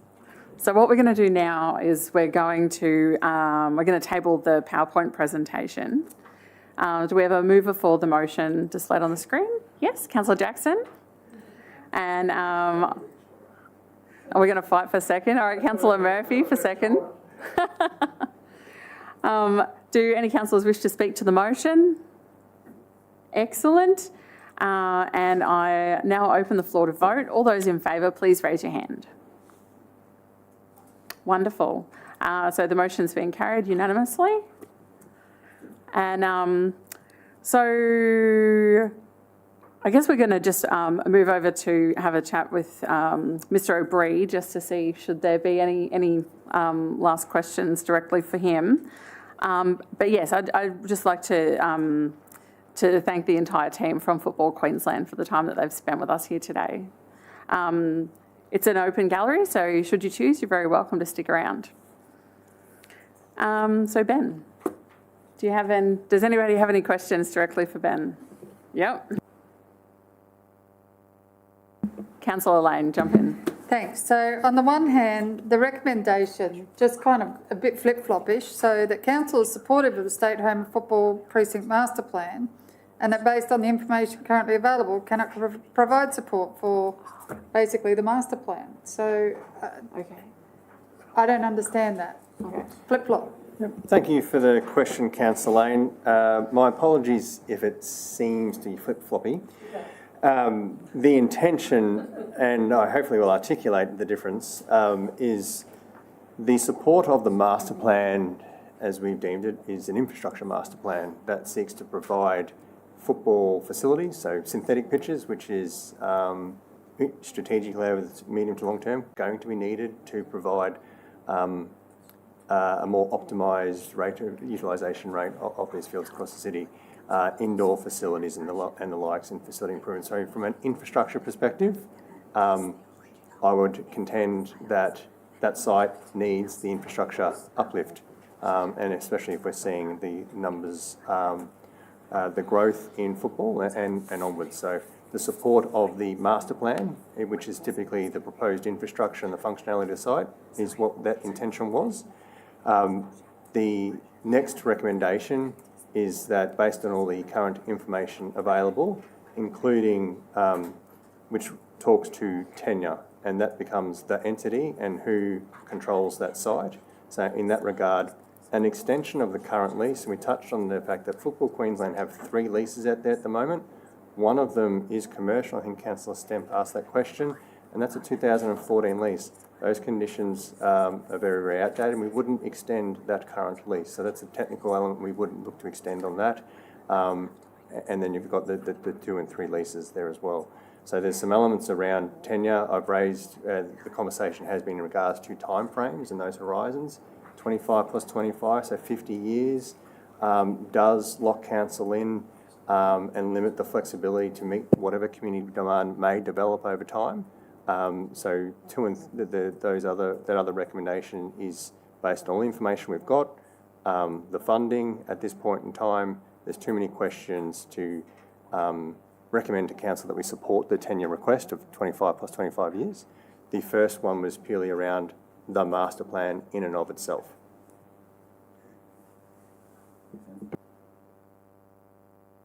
Over to you, Mayor. Thank you. So I've got an amended motion that I've provided to the meetings team that seeks to clarify that because it is a bit flip-floppy, because the only way the state home of community football precinct master plan gets delivered is with Football Queensland. But from just the sentiment in the room, not just for Football Queensland, but for most state bodies, we don't generally, we don't see them doing a great job of running all the facilities with all the courts. We saw it with Basketball Queensland. Their lease hasn't been renewed. We saw it with them. I'm just looking at you because I like looking at you through Councillor Lane. We saw it again with QRL. They gave it a crack, then they moved on. So they're not, state bodies aren't actually very good at running big facilities like this. Clubs are, and Rob said that a few times. He also said they think they can do a better job, but I'm not convinced. My question is, so I'm just explaining the amended motion, which we would need to move the motion before I can amend the motion. And I'm also aware that Councillor Hall did actually put his hand up about foreshadowing a motion. So we're kind of just working out what the process here might be between, yes. You'll figure it out. I believe in you. Because the foreshadowed motion will happen if the motion fails. If you amend a motion, then you get it up, there is no foreshadowed motion. All right, I've got to go to the loser. The foreshadowed motion has to be put up first. Does it? How do you put a foreshadowed motion first? It's a foreshadow for when it fails. Do we know what the foreshadowed motion is? Yeah. All right, this is going to be... Okay. Oh. Just to clarify, the foreshadowed motion is to go up first to be considered but not to be voted on. So it's just so that we can foreshadow See what it is. Right, understand. And, yes, and then we would be then voting on... The substantive motion, which I would seek to amend. Yes, yes. Wonderful. I've sent my motion through. I haven't seen the foreshadowed motion. Don't worry, Councillor Lane, I'll filibuster until you get back. Okay. All right, I'm going to move over to Councillor Hall. Please do share your foreshadowed motion. We can write it right here together. That council support the tenure request. That's all I'd add in. And I'd take out that the last part. of the recommendation. So just a change to point 3 of the recommendation. So rather than saying no, saying yes. How about that? He just wants to support. Yes and 10 though, instead of yes and 25. They said 10. Sorry, have you sent anything through? No. Oh, okay. We see the one that's going through. Please, hold tight. We're sorting this out. Okay.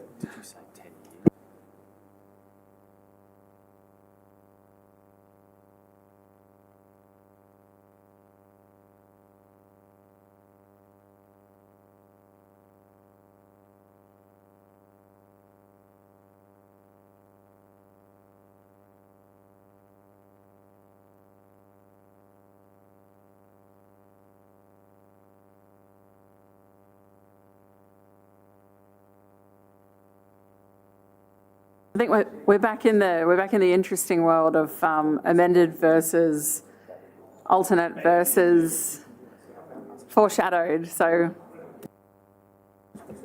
yes, Mr. Mayor. So that's the foreshadowed motion that we're seeing on the screen, is that right? And that is in direct conflict with the officer's recommendation?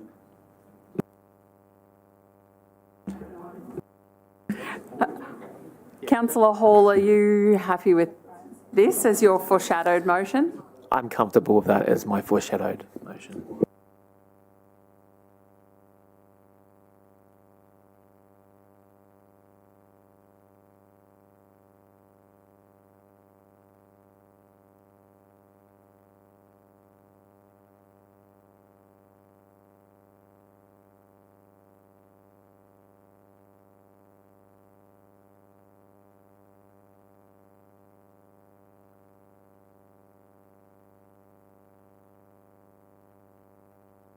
Okay, so my understanding is we're just going to check that everybody has read this one, and if there's any questions on this one. No? Okay. Then we're going to put the the original motion up and vote on that one. Oh no, we're going to. Okay, we'll move it. Sorry, Madam Chair. So we've seen one amended motion, the foreshadow, whatever it is. But before we vote on the original motion, you'd have to see the mayor's foreshadow motion. Point of order. Can you fix to provide an explanation? So I'll move that motion and then I'll move to amend it. And then you'll see the amended motion. And if you like it, you keep it. If you don't like it, you vote it down. And then if it comes back again, then you can vote on that one. If you don't like it, you vote it down. And then you test Councillor Hall's. Or you can amend it again to change it a third time. We just move it to amend it. Mark says yes. Okay, so Councillor Bannon has moved. Do we have a seconder? Yes, Mayor. Do we have any councillors wish to speak to the motion? Yes. And surprise, surprise, the Mayor, yes. I'd like to move an amended motion, Madam Chair, and I've circulated it to the meetings team beforehand so it can be put on the screen.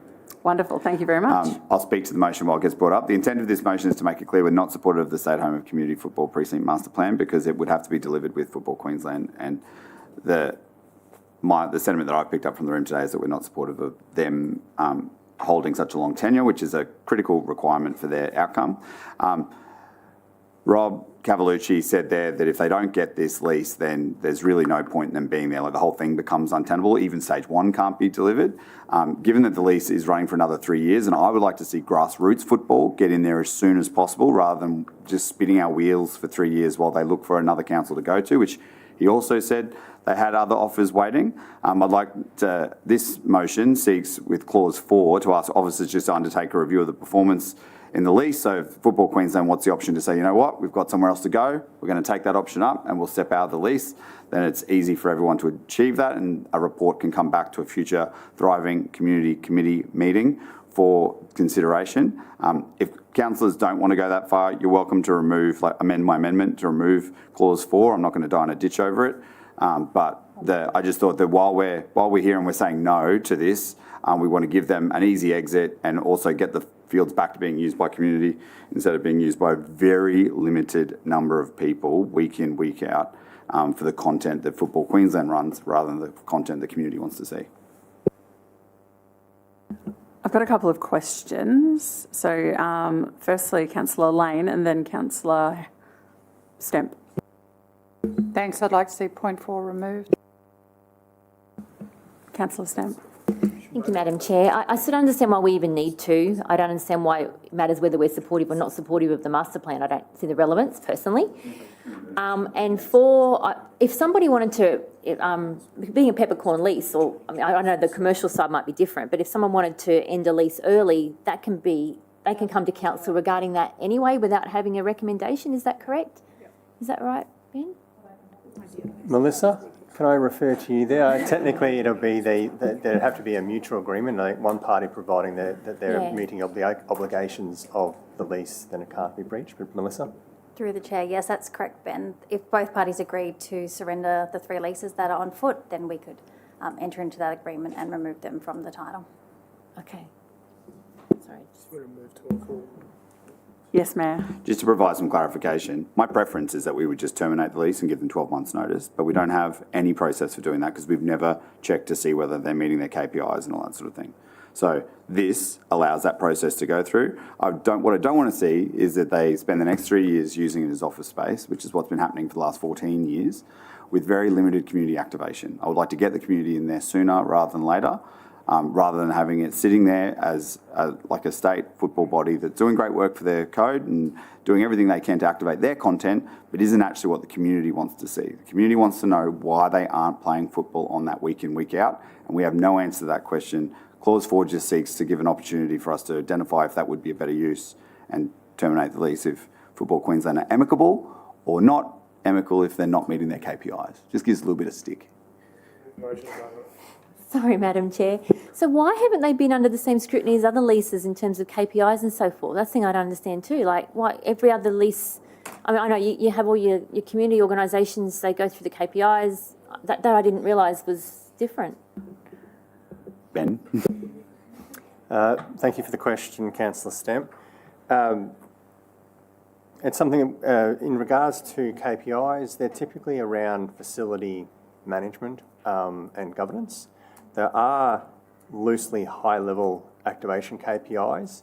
Now, instance, they're typically around demonstrating evidence of activating the premises and engaging with local communities. It's quite broad. It is something that going forward, so there's a body of work that we're doing in the short term around maintenance obligations on our lessees, both community and sporting, and what does that balance look like? We haven't sort of reviewed that for some time. And looking at some of these KPIs going forwards around what we commonly hear around the type of activation, type of program, services, access, is something to look at going forwards.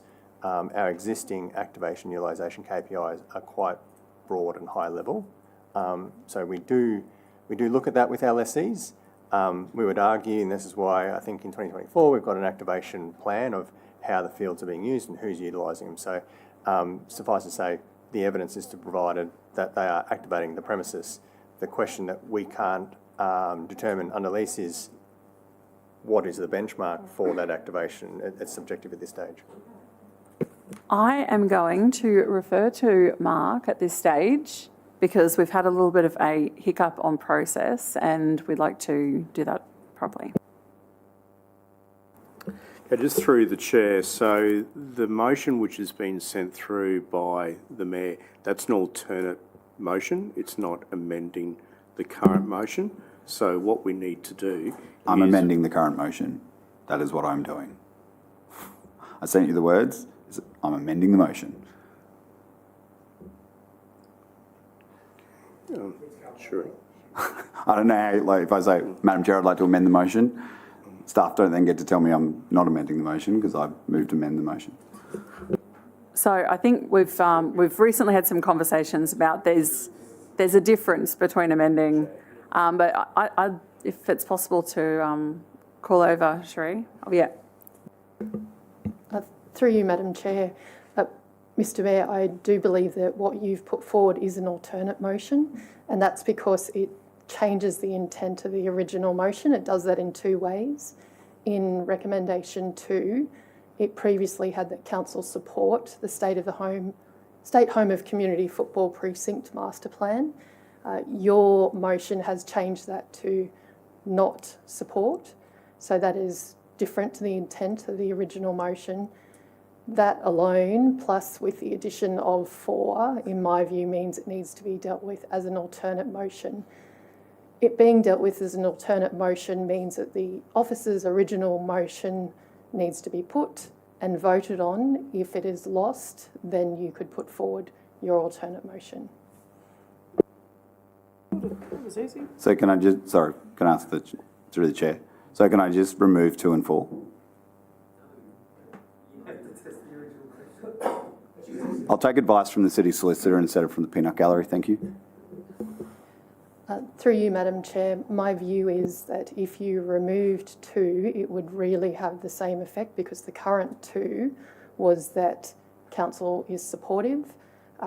If you remove it, I think the reasonable view is that council is not supportive.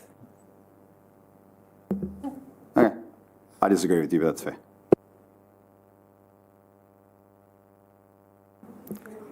Please hold. Well, that just means, so the city solicitor is always right, essentially, so it's an alternative motion. But I don't have to agree with her rightness.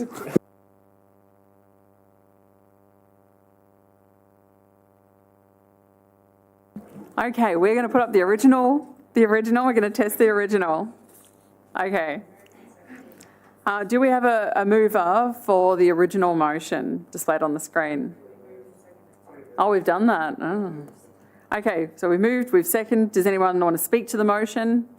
I'm very grateful if nobody does. I now open the floor to vote. All those in favour, please raise your hand. The motion has lost. The motion has lost. Okay.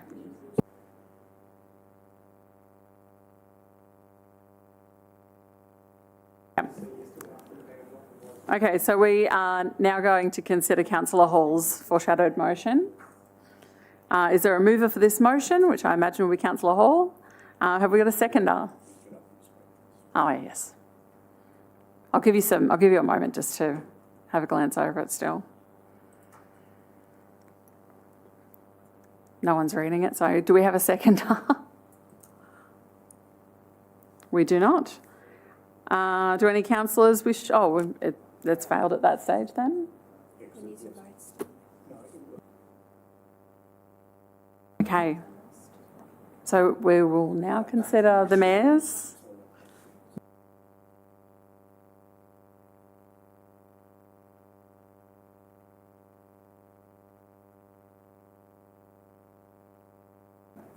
Okay, so the mayor's foreshadowed is now on the screen. Is there a mover for the motion? Point of order. Sorry. Do we need to remove point 1 because we've actually already done that?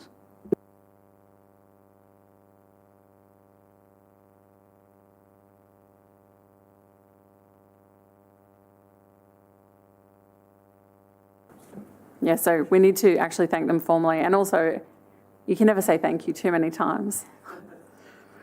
So yes, do we have a mover for the motion? Mr Mayor, you put your hand up for that one. Do we have a seconder for this motion? Yes, Councillor Fraser. Would any councillors wish to speak to the motion? No. I now open the floor to vote. All those in favour, please raise your hand.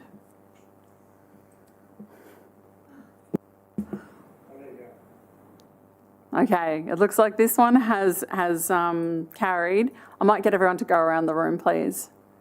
4. 4. 4. 4.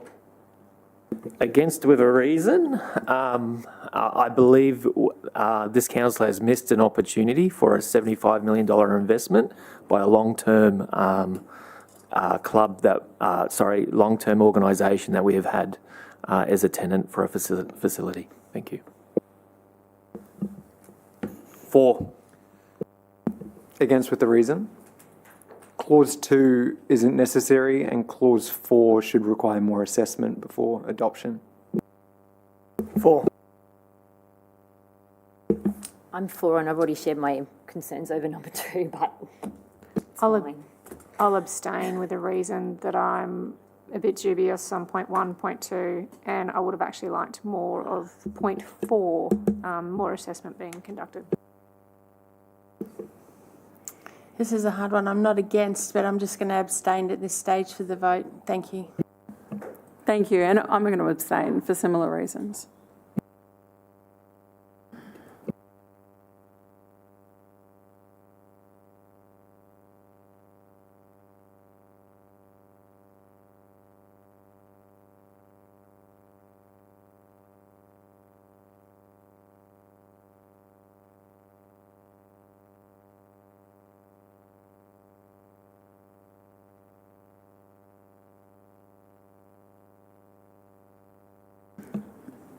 All right, thank you very much, everybody, for your patience today. Item 7.2 is titled Sports and Community Infrastructure, July 2026, Community Leasing Report. I now refer to Ben O'Brien, General Manager of Sports and Community Infrastructure, to please speak to the report. Thank you, Chair. The report before you today seeks your approval to award 5 leases and to seek council support to go to expression of interest for 2 further facilities. Happy to take any questions. Sorry, Councillor Stemp, followed by Councillor Lane. Okay. Thank you, Madam Chair. Look, I had to leave the meeting, the last one, when this comes through for conflict reasons. So I just want to ask, why are these coming to council now? Like, what has changed? Because with leases, generally, council review the leases, they make a decision whether they proceed or don't proceed. They maybe come and have a chat to the councillor, get their thoughts, and then they signed them off and that was the end of it. So why has it changed that we're now having these come to us for effectively, are we, and as part of this decision, are we agreeing that we approve these leases? Because I'm concerned that we maybe don't have enough information on these clubs to approve the leases. I mean, I don't know, I just a bit confused by this report that's coming through. The second one I believe we've had now, is that correct? Only the second one. Yeah. This is the third one. Thank you, Councillor Stemp. All right, okay. So these, we've done undertaken a review, undertaken the policy review. Okay. And as part of that legislation, council needs to consider how to put it, disposing of council assets through this lease mechanism on a case-by-case basis.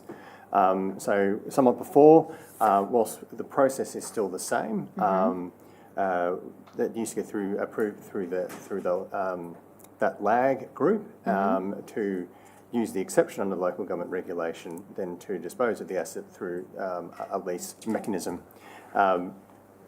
The better governance process is to bring that to council for that to be considered on a case-by-case basis, and that's what we have here now. So the process is still the same, albeit it comes to council with a request to approve or resolve each lease on a case-by-case basis.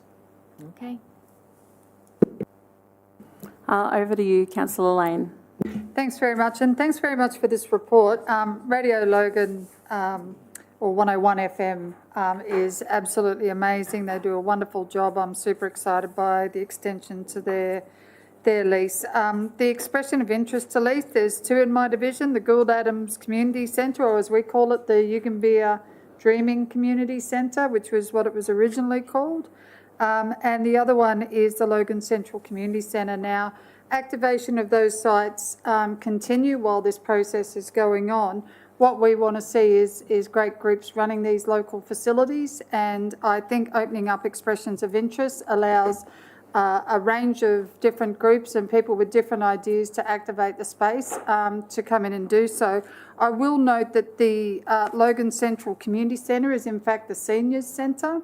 It is geared specifically towards seniors. It is not geared towards youth or mums and bubs and things like that. It is primarily for seniors, and seniors are the priority in there. So I welcome seeing some applications on those expressions of interest when it closes, and I wish everybody luck with that process.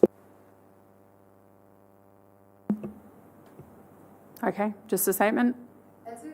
Okay, over to you, Councillor Murphy. Thanks, Champion. How exciting. We've got our first Dragon Boat Club coming to Logan. Woohoo! woohoo, down on the Logan River, down near the Red Bridge. I just wanted to say this is super exciting. It's taken us a long time to get to this. Saw the compound the other day with the fencing, the tank, and we're just ready to go. I know it's been a very complicated lease because it's a new area of council. We had to deal with some easement issues, etc. So thank you to the team that have done this, and yeah, it'll be great. We'll get down there and do some rowing on the river. Excellent, thank you. Thank you very much. Sorry, I wasn't just paying attention. Has anyone else got their hand up? Oh yes, Councillor Harriman.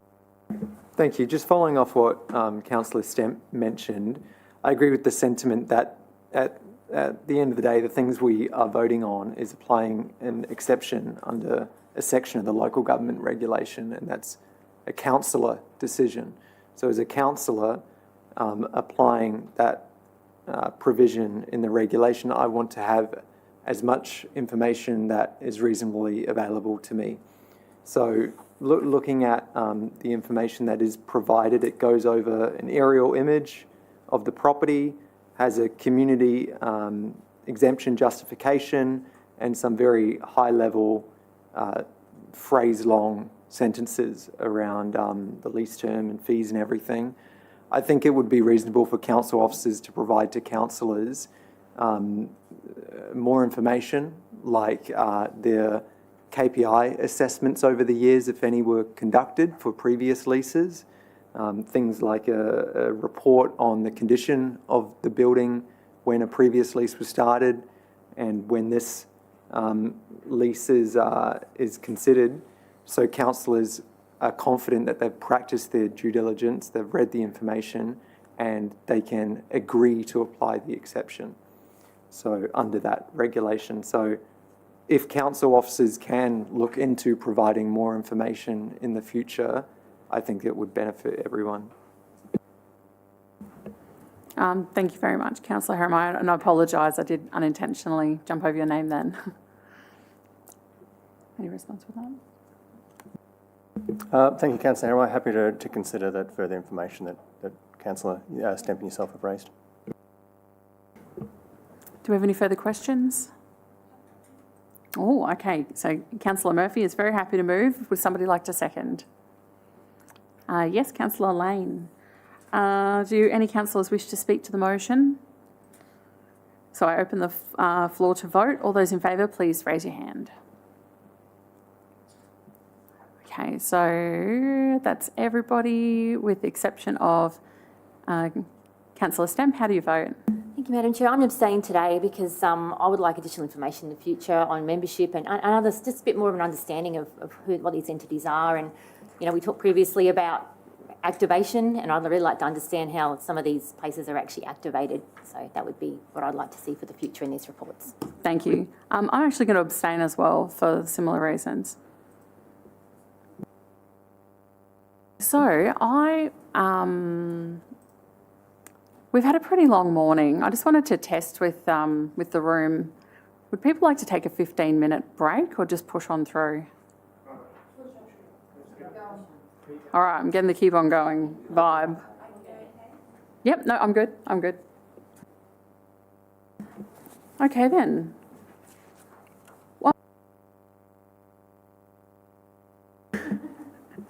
Does anyone have any general business for the General Manager of Sports and Community Infrastructure?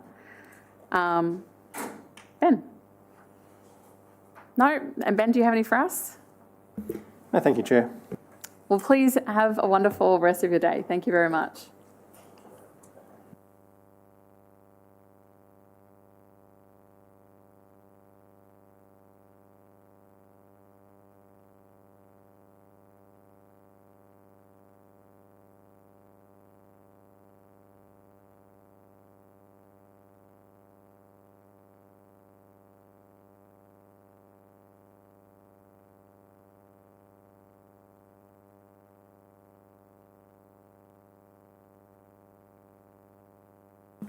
Okay, we now move on to item 7.3 titled Community Event Framework, and I refer to Brad Page, General Manager of Venues and Events, to speak to this report. Thank you, Chair. Good morning, everyone. Thank you, Chair. Thank you, Councillor Harriman. Thank you, Councillor Stemp, and thank you, Councillor Lane, for the opportunity to speak to this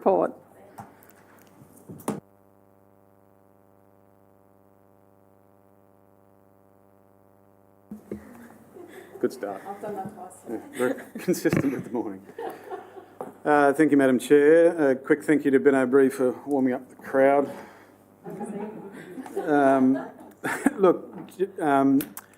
And good morning, everyone. Look, genuinely happy to be here for this one. This is the culmination of 12 plus months of work, 12 plus months of work from my team, and certainly a number of you that have lent in and supported this process as well. So I'll quickly cover off the four key elements of this report, the first of which was responding to a request by council to look at ways that we could find more accessible and affordable community venues across the city.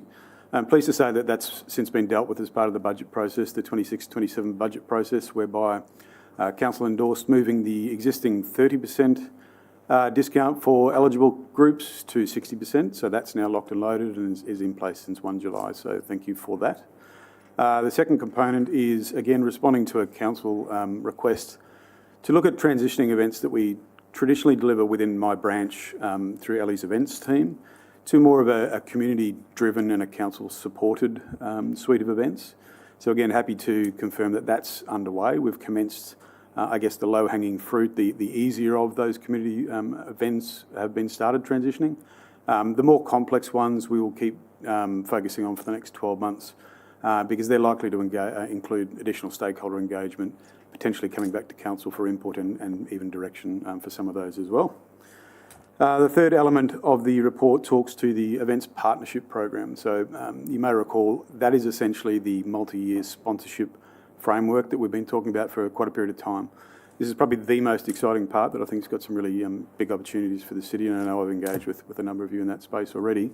The key benefits to this is you may recall a lot of these community events that are really providing significant impact to the city having to jump through hoops on an annual basis, go through quite a rigorous administrative process. This provides a level of longer tenure of support, be that 2 to 5 years, and really pull some of that red tape out of that structure. Just picking up on Councillor Heremeyer's content earlier, what it also does is install quite a significant and robust governance framework attached to why we're funding, what we're funding. Councillors will see that content, they'll see the sponsorship agreements, they'll know what is and what isn't funded, and importantly, you will get the report regarding what the KPIs were and were they or were they not met, and that will be, I guess, that whole point of continuing that funding into the future.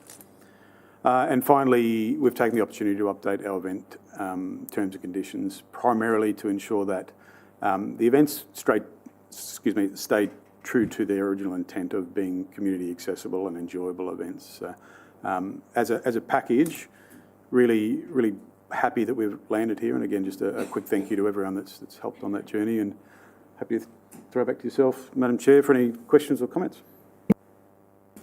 Thank you very much. Councillor Lane's got a hand up, so I'll go straight to her. Thanks very much to you, Madam Chair. I really enjoyed reading this report. The definitions are quite clear. So what we're adopting today is what will be enacted on each and every one of these community events in terms of attachment 4, is that right? That's a very clear set of guidelines, and there's no room for misunderstanding in that. I really do appreciate that. I think it's great, and it gives people that assurance that council takes their safety and their enjoyment quite seriously. So thanks for that. Thank you. Councillor Stamp. Thank you, Madam Chair. Just 2 quick ones. The Australia Day Awards, do they come about purely because of Australia Day? Like, is that something that happens everywhere? Because I just noticed there was talk of moving them to the combined ceremony, and I just kind of thought if they specifically relate to Australia, they should probably stay with the Australia Day event, but that was just one thing I noticed. Yeah, thank you, through the Chair. Currently our Australia Day Awards are governed under the Australia Day Council, and there is the option to continue to do that. But there is also the option for us to take any of the nominations that come in via the People's Excellence Awards and also push them back out through the broader Australia Day Council into Australian of the Year awards. If we found that they were suitable, we could support nominations to go back up through that channel. So we didn't feel that it was missing that component of being contributing to the fuller Australia Day Council program that's run across the country. Okay, so those awards then are instigated, but they're purely linked to Australia Day, is that correct though? Those ones are currently, yes. I guess that's my only thought then. I feel like they should probably stay with that Australia Day event because they're directly linked to that. That was one thought. And the only other feedback was just with the luncheon, the Mayor's luncheon last year, I thought that was run by the charity trust because was it or wasn't? I'm just trying to understand how that worked last year because I just noticed it was an event we were continuing to support. I don't know. Just kind of a bit more clarity on that one if I could. Yeah, good question. No, the event itself is delivered via the events team. The Charity Trust is a fundraising partner for that event, so hence probably the little bit of a crossover. So we partner with traditionally a charity to fundraise, and obviously one that's close to council's objectives. I think that's the last couple of years we've utilised the Charity Trust. So currently it is delivered internally. Absolutely, it can be considered in the future to look at who else can deliver that for us. So could they deliver it but then apply for funding to deliver it? Or, I mean, like, no? Okay, I just wasn't sure. No, there's no funding provided to the Trust to deliver that from previous years. It's delivered in branch, and they were just a fundraising partner. But they could apply for funding for that. That's what I'm saying. Because you talked about exploring other people that could run that event. So if they seem quite linked, it seemed like an event they were very much engaged in. So my thought is if they ran the event, they could apply for funding through council for that event. Is that correct or not? Absolutely, they absolutely could, as could any other organisation. I guess the adoption of the framework is the assessment tool to determine who would be most suitable to do that. Thank you very much. Over to you, Councillor Wilcox. Thank you so much. I agree. I'm a bit funny on the Australia Day ones and pushing them into the Logan Excellence Awards because it's already jam-packed, and I've given feedback saying I think we actually need to bring back some more sports awards in there because they seem to drop off. And then for me, I felt like we were doubling up on other awards, and they have other things as well.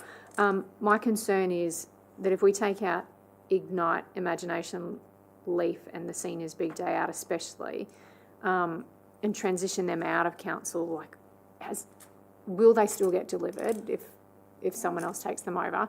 That's my concern, that we're literally going to farm them all out. We're not going to have any oversight, I guess, over it. So my concern is, what will they look like? Yeah, thank you for the question. There's certainly not an intent to stop doing something. The transition of something that we do, it's really just the model of delivery, so it's quite inefficient for council officers to deliver content compared to community to deliver content.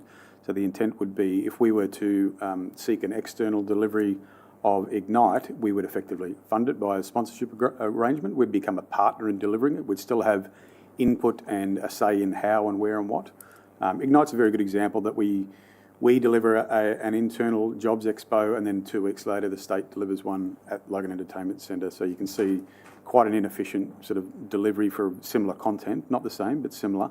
And this entire framework is about looking at opportunities to do things more effectively, more efficient and sustainable as well. Thank you. I'm very, very wary of community to deliver this size of events because they are huge events and that sort of thing. And I love the Careers Expo. As a former senior schooling head of department and school teacher, it is different to the Brisbane one. And it's different for a reason, and it caters for the demographic of Logan. So that's why it works, and that's why we actually get so many people. So thanks. I'll just make one comment. If you looked at the EPP framework that's attached there, you'll note that I guess perhaps the historical viewpoint of community event delivery, there's a significant increase in the expectation when we say external delivery. We're talking about organisations that have capacity to deliver significant style events, that have governance, that have financial statements, that understand what committees and governance looks like. So, yeah, we certainly wouldn't have any intent to hand over an event of scale to someone that wasn't capable of doing it. That's the core function of that framework. Thanks. Over to you, Mayor. Thank you, Madam Chair. Through you. How do we keep the citizenship awards with Australia Day? What do we need to change to keep them there? Because for people to be getting their citizenship, and then for the Citizen of the Year to be getting recognised at that, it's a really special day. And if you take that out of that ceremony, it's no longer fancy. It's just another citizenship ceremony that we happen to be doing on Australia Day. And there's already a fair bit of criticism that we don't do enough on Australia Day. So I would hate to see that we lower how special that event is. Thank you for the question, and arguably that's an operational decision, so we don't necessarily need to, we can make that change as required. Okay. Because I heard 1, 2, 3 councillors, maybe 4 councillors. Thank you. Definitely noted and accepted. Well, if we've got no further questions, okay, go for it. I love everything you're doing. The only thing is the Australia Day thing, because I'm taking Councillor Jackson's lead. We need to boost Australia Day massively. So if we support this today, it doesn't mean, like, you can still go away and then alter that from what you've heard today. There's no difference with that. Yeah, absolutely, and I'm happy to commit now that we will make sure that that represents the intent of the rooms, certainly. Okay, considered move. Do we have a seconder? Councillor Murphy, thank you very much. Do any councillors wish to speak to the motion? And the answer is no. I now open the floor to vote. All those in favour, please raise your hand. Okay, that's carried unanimously. Thank you very much. Oh, okay, sorry, I missed one. I will abstain. Okay, so carried with 1 abstention. Thank you very much.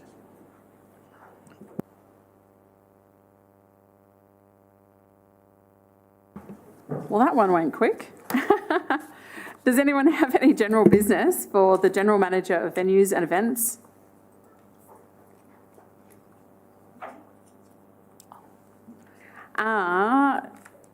Do you have any for us? No, I don't, thank you. Thank you very much for your time. And also, does anybody have any general business for the Executive General Manager of Community and Lifestyle, the wonderful Brad White? Not that wonderful after all. No, sorry. No, thank you very much, and thank you for all your time today. Have a great one.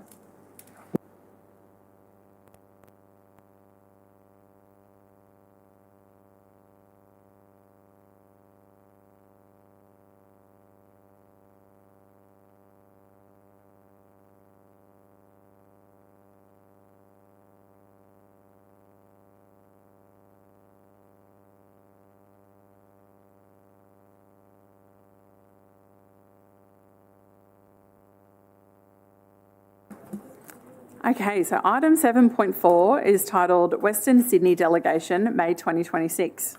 And I now welcome Dave Hanson, Executive General Manager of Growth, Economy and Sustainability. And I refer to Bridget Rogan, and it looks like she's not alone. If anyone doesn't know Dave Radich as well. You're not on my piece of paper though, Dave.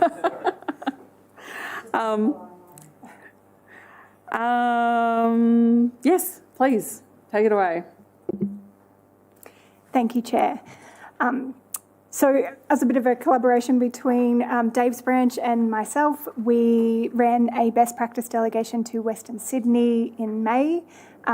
Deputy Mayor Bannon, Councillor Lane and Councillor Stemp attended this one with us, and we gained some really valuable insights into how cities have evolved over the last few decades that are perhaps a bit ahead of Logan in some sense. We learnt things that they did well and also things they would have done differently given the chance, which was really valuable. We met with Amazon, Penrith City Council, Penrith Panthers, Parramatta City Council, Sydney Water and the New South Wales Department of Planning and Infrastructure. Some of our key learnings that we took away were the importance of long-term land acquisition strategies, creating integrated precincts with community, commercial and residential uses to really activate them day and night, coordinated infrastructure planning and also having a diversified revenue approaches in places like Penrith Panthers, which really supported the activation of those spaces and its long-term financial sustainability. I'll hand over to Dave to just say a few words.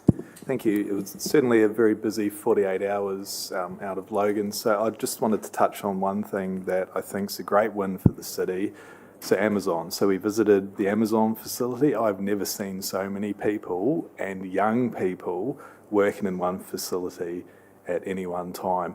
So the learnings that we got from the Amazon guys and girls, and there's a recommendation in the report, is to make sure that before the building's built, you advocate for good public transport routes. So we've got a recommendation in the report to start talking to the Minister about making sure there's bus stops out there. Other things that we heard from the facility is that food and drink offerings around a 24-hour facility like Amazon are really important for the people that work there. So it was a great trip. I've never seen so many people work in one building, a lot of young people, great job profile for youth within the city. Really impressed in the career pathways too. So Amazon described how they would have an associate come in, and then they would have their own learning and development courses within Amazon to get them up to senior management. So I think there was quite a high stat that the majority of their senior management, 80% of their senior management, actually came from people on the floor. So really enjoyed the trip, and again, Amazon, a great win for the city. Thank you so much, David Radich. It sounds like a really exciting exploration. So thank you very much, Councillor Lane. Thanks. So the Logan plan has been chugging along, and that's fine. And I had some certain ideas that I wanted raised for my community. I asked a lot of questions, and when this trip came up, they said, Councillor Lane, you should come. And I was a bit shady on it. I thought, oh, this is not going to give me anything that I don't already know, which is I don't want to live in Sydney, which is fine. What it actually did was it twisted my thought processes on how they, as councils and as state government, are working to secure probably more opportunities. The Amazon was a great example of that, 2,500 jobs. But in the car park, there was lucky if there was 40 cars in the car park, and yet there were hundreds of people inside that building. And they came from around the various areas. And where public transport didn't work, Amazon made public transport for them. This Sharif and the crew from there were absolutely amazing. We were gobsmacked by the running of that business. It's an international business. It's fast-paced. It's all of those things.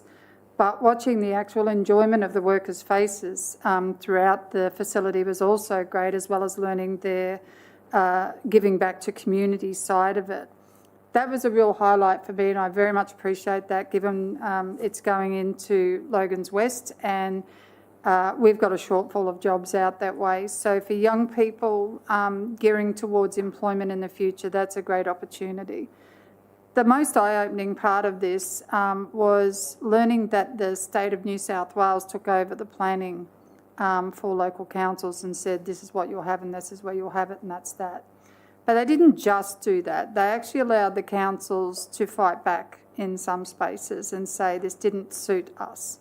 They put in their road and their rail networks with a very clear idea of where they would be going and why they would be going there. The new airport doesn't have the transport out to where it should be, but it's certainly coming. And we learned that one council actually took the New South Wales government to court and managed to score an extra $90 million on a resumption. So there were lessons learned in that. We don't always have to take what we're dealt with. So that was a really good one, because I like a good Barney. The Sydney Water ideal, I know that we struggle with ageing infrastructure, and they've probably got the oldest in the country. But some of their ideas and their work partnerships, again, was an eye-opener.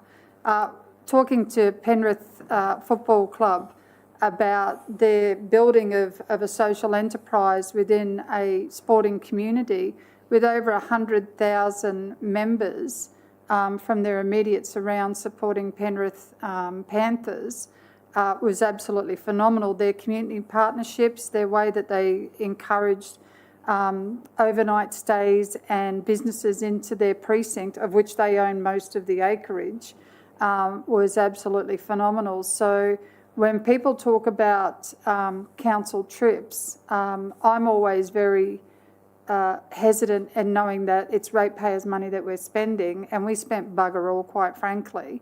But what we took away from it was absolutely amazing, and it certainly for the group that went down there. And I know that Councillor Stemp and I looked at some of the things and thought, not in our community, but other things we thought, wow, this is amazing.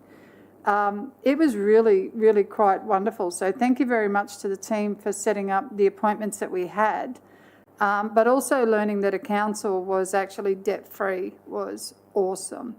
And this council had planned and stuck with their plans for a long period of time.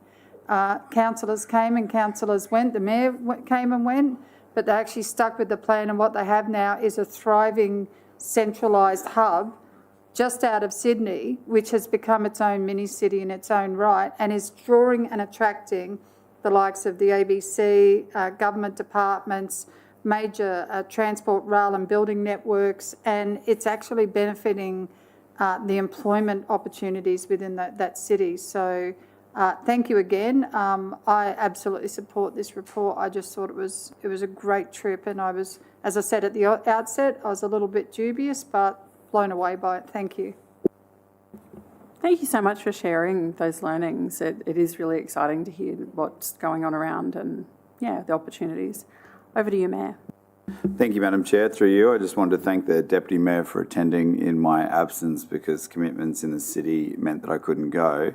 And I saw the Mayor of Penrith, Mayor Carney, at the Australian Local Government Association National General Assembly, and he couldn't speak highly enough of the delegation and how enthusiastically you engaged with his officers and with businesses and others in his city.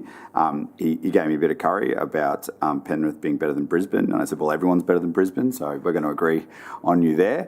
But it was it was just really interesting because he came and sought me out. I hadn't met him before, and he said, your delegation was fantastic. They represented your city so well, and now I want to come and see what's going on in Logan because of what a good job they did. So it actually shows you learnt a lot, but you also taught other cities about us, which is why these opportunities are so important. Great. Over to you, Councillor Wilcox. Thank you. Just curious, how were the councillors chosen to attend this? Through the chair, I'll have to check my notes, but I think it was delegates from the mayor, from memory. Okay. Because essentially, I would have loved to have attended, considering I'm the councillor that's got the Amazon building that's being built in North Maclean, so that I could have actually asked them the very questions about transport that you guys asked, because they're concerns that constantly I'm getting asked on the ground when I'm in community. What are they doing about transport? There's no buses in the area, yada, yada, yada. So it would have been great for me to have been afforded that to go down and to have also seen the 5 and the aquatic centre, because they look truly amazing. And I have more facilities that are getting built in the area. I have a pool that will come on in years to come. I have more libraries and stuff to come on. And then to talk with Sydney Water to find out how they got the best outcome, because I've got a water pipeline that's coming very shortly down either Teviot or Newbeath. We're just waiting on when. So it would have been really great to be asked as a councillor cohort, because I don't think we were, to see who would be interested. Having a really fast-growing PDA, I think it would have been great to have been able to come. But now I'm lucky enough that I am going to Sydney for another conference, so now I've tacked it on to the back of, or before that, so that I can actually attend, so that I can actually go and meet with Amazon myself, and to literally just go and pop into a couple of facilities, because I really would like to see the 5 and the aquatic centre. So I think in future, if we could all be asked, that would be great. Through the chair, I'm happy to connect you through to the people that we met there. If you give me the timing of your trip, I can introduce you back to Amazon if you haven't got a tour arranged, Sydney Water and Penrith, and certainly Parramatta. Councillor Stemp. Just briefly, I mean, Councillor Lane sort of said it all, but I just wanted to say we did invite both Penrith and Parramatta councils to come and visit us, because they were very interested in how we do things in Logan as well, so hopefully they will come at some point. And I have connected Councillor Wilcox with Amazon through the contact that I made on the day that I went out there as well. So, but yeah, really valuable. If others get the opportunity to do these things as part of this 50-year plan, to really just learn from others, I think there's so much we can bring back to our city. So thank you. Thank you. If we don't have any further questions, then happy to move it. Councillor Lane's happy to move it, and seconded Councillor Stemp. Do any councillors wish to speak to the motion? I now open the floor to vote. All those in favour, please raise your hand. All right, that's unanimous. Thank you. Do you have any general business for us, Dave? No? Does anyone have any for Dave before he sneaks out? No. Okay, thank you.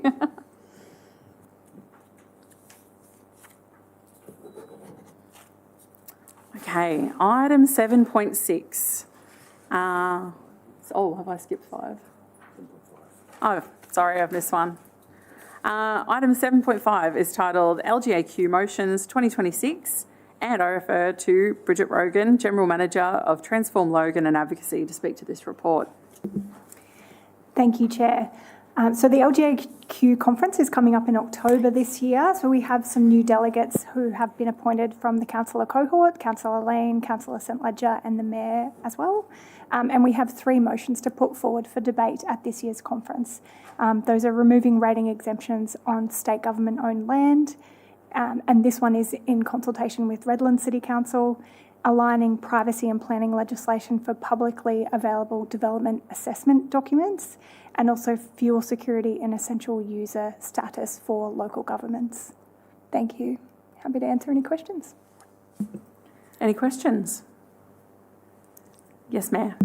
Just on the Redlands motion around the exemptions for state governments for rating when they choose to do so, did Redlands ask us for support for that, or did we have a similar motion that we just happened to bring up at the same time and we blended them? So they approached us and wanted to put forward a motion and asked if we would support them in those pursuits. The policy exec rep, I'm happy to second the motion on the floor. I just don't understand why we need to have it as so the reason why I raise it is because the minister or the housing minister already made some not so subtle threats about stopping paying rates on housing, which they currently pay, and don't want to provoke him into doing that. It's worth about $220 million a year to the state, from what he said. I don't want to bait him into actually doing that by being a bit cheeky and saying we want you to pay it on hospitals, schools, quarries, and all the other facilities that they use. But I'm in councillors' hands. If you think it's appropriate for us to pursue it, I'll do as you ask. But I'm still happy to support Redlands and second their motion. Just a difference between us calling it out specifically.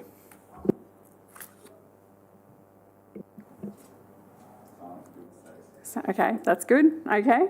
Do we have a mover for the motion? Yep, Councillor Bannon, and a seconder. Councillor St Ledger, thank you. Do any councillors wish to speak to this motion? Then I now open the floor to vote.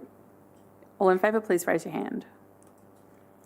Looks like all yeses, except Against. Against from Councillor Hall, thank you. And I'm for. Okay, the motion has been carried. Now we're on to item 7.6, which is titled Draft Advocacy Plan 2026 to 2027. And I again refer to Bridget Rogan. Speak to this report, thank you. Thank you, Chair. So attached is the 2026-2027 Advocacy Plan. So this sets out Council's current priorities for the next financial year of regional significance to inform engagement with the state and federal government. So we developed a set of practical and defensible principles which were used to guide the identification of those regionally significant priorities.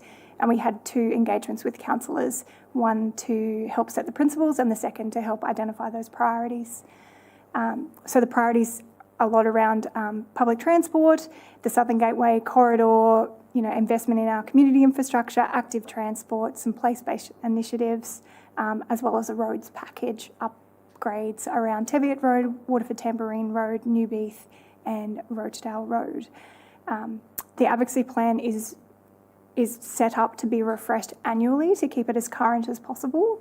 And the next stage of work will look at some of the more locally significant priorities as opposed to regionally significant, and also we'll start to develop a more substantial evidence base for those regionally significant projects, which could be in the shape of feasibility studies or business cases. Happy to answer any questions. Thanks, Bridget. Councillor Lane. Thanks. The one that impacts me the least is the Beaudesert rail line. And the thing that concerns me the most about it is I went hunting for Brisbane's advocacy plan and what their priorities were. And getting a train line to Acacia Ridge, Parkinson and Algester is not on their high priority list. So I'm wondering, when we write the advocacy of that strategy for the Beaudesert rail line, whether or not we are advocating, number one, using that strategy to Brisbane City Council to get it on their Richter scale of important things, but also advocating for at least one train station per term. So that way at some stage it'll hit Boronia Heights, then Greenbank and then further out.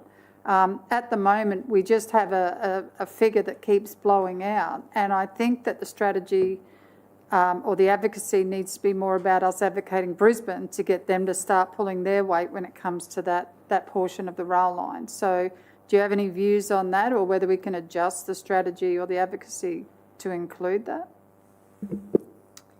Yeah, absolutely. And that would be more in the approach that we take. So it could be some direct engagement that the Mayor has with the Mayor of Brisbane City Council.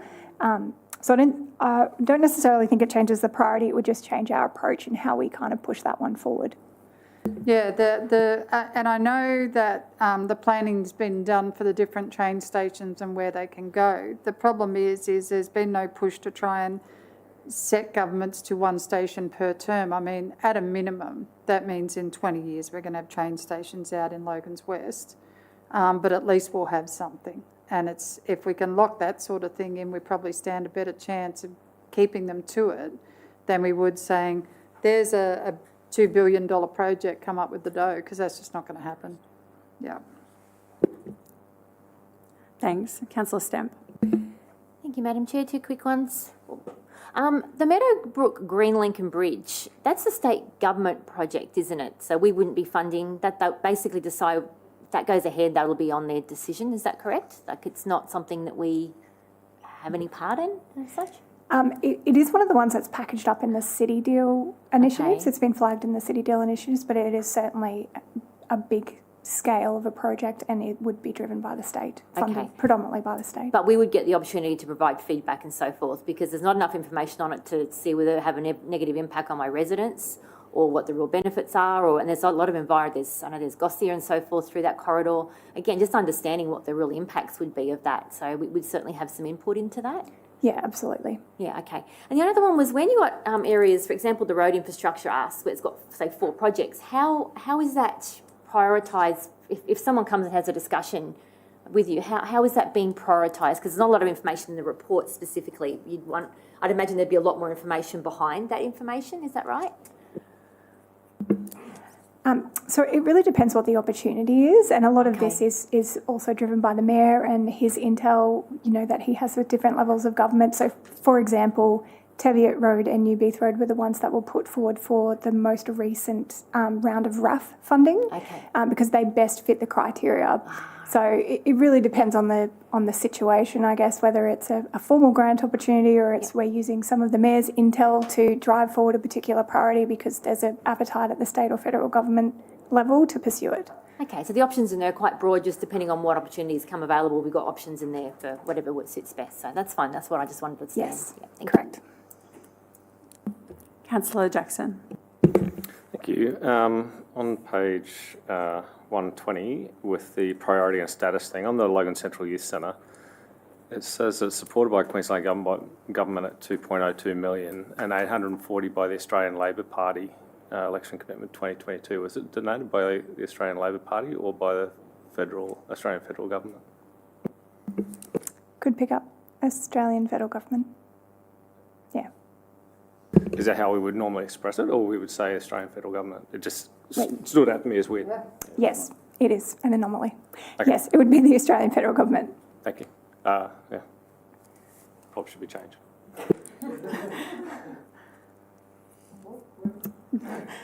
You've got another question, Mayor? Great. Great work, Bridget. I'm just noting that we've got an upgrade for one intercity road, which is Rochdale Road. I'm already advocating to Brisbane for it. Their levels of interest are low because they're upgrading Gardner Road and they think that'll solve the problem. but it feels like that one is either a local ask because it only impacts one part of the city, or is it regional because it goes between the cities? And if it is regional because it goes between the cities, what about the arterial through to Springfield? What about Johnson Road? Waterford Tambourine Road's on there. It's on there. Sorry, it's just in a different section.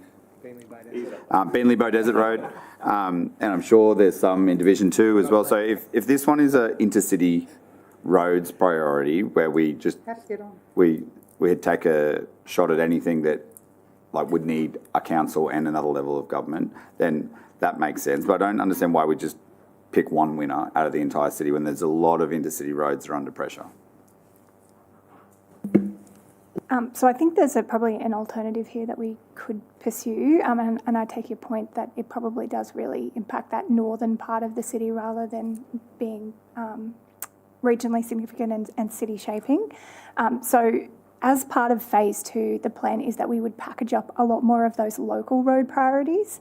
So the ones that you've mentioned, that perhaps there's even some in Councillor Jeremiah's area that could qualify. We would really have to have a look at that as part of the investigation of stage 2, but they would be more locally significant roads. I think I'm just trying to, I agree, that's fine. And I think a package of local roads makes sense, especially major ones.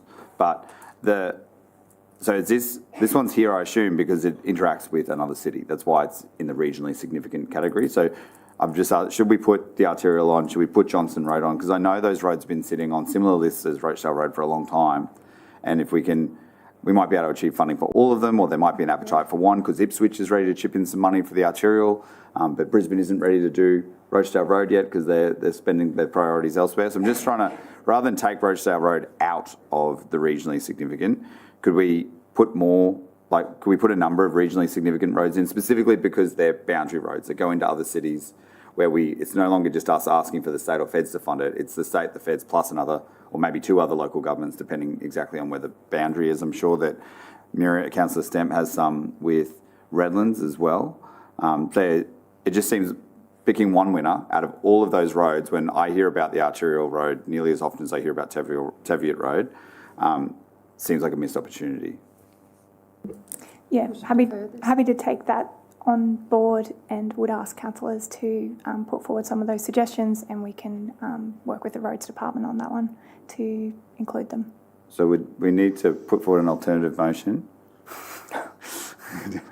to include that, or just want to defer it so we can have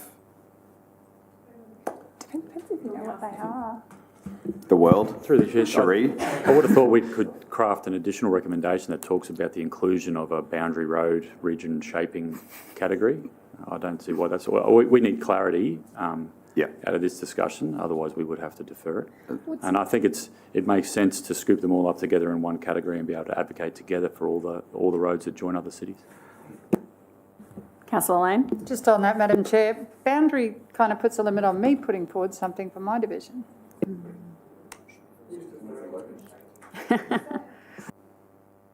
Thank you. This draft advocacy plan is no good in my view. I think it should be deferred or rejected today. I think previous points around introducing some more focus on roads are a good point. Also, I look at the predecessor to this draft plan and we can see that Rosier Park was included. We're in a stage of the project of Rosier Park where being on an advocacy plan would be immensely beneficial because we are completely dependent on the federal government giving us environmental approval. So that could be an advocacy point because it is the sole dependency for Rosier Park to actually get built. I think that we should look at our LGIP schedule and see and identify the roads that are not financially feasible to be delivered within the timelines promised to the community and include all of those on our advocacy plan. So then when the state or federal governments or political parties look at our advocacy plan, it's a huge long list and we've diversified our interests and they will be able to consider all of these projects as they make that decision at the end of the day. So I think the advocacy plan is not broad enough. I think we want to have many ideas and many projects in it, and this one's quite narrow and is removing projects that are really important. So I think it needs a lot more work.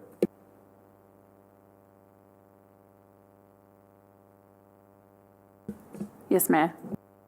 Just to respond with that, acknowledge what you're saying, Councillor Jeremiah, and the advocacy plan is not the only advocacy that gets done. So I have a spreadsheet of the things we want from every minister that I might run into anywhere I go, and Rosier Park for Senator Murray Watt is on that list. So when I see him, I go, Muzza, what are we doing with Rosier Park, and how do we get this moved along? Because the only thing we're waiting for now is for you for your department to approve it. So this isn't all of it. Acknowledge what you're saying, that you want a big list for people to look at, but sometimes I think they see a big list and they just go, it's too much. Yeah, tell us what you really want. And sometimes they see a list and go, there's nothing on it that I want. What else can you give me? And that gives us a great opportunity to say this specific project that meets your need, which is sort of what Bridget's referring to when she talks about the intelligence we get from other levels of government. If the state government says we've got an appetite for roads and we want a road in a certain price value, and that price value meets a road that's not on here, we'll just put that forward every single time. And that uses the LGIP model, exactly what you're talking about. This is really just a high-level document that says, if you're going to give us a ridiculous amount of money, like for the Southern Gateway extension, $2 billion upgrade, this is a big priority for the city and the city shaping. All those projects that are important in the LGIP that aren't funded as fast as the community wants, or we don't have enough money to deliver, are always asks. They're always there. We could just we could add a thing for like a continual ask, like an ongoing ask, but I would like to keep the really big projects. So when they go, what do you want more than anything else? Want the Southern Gateway extension with a bus lane on it so that there's public transport into the middle and the south of the city.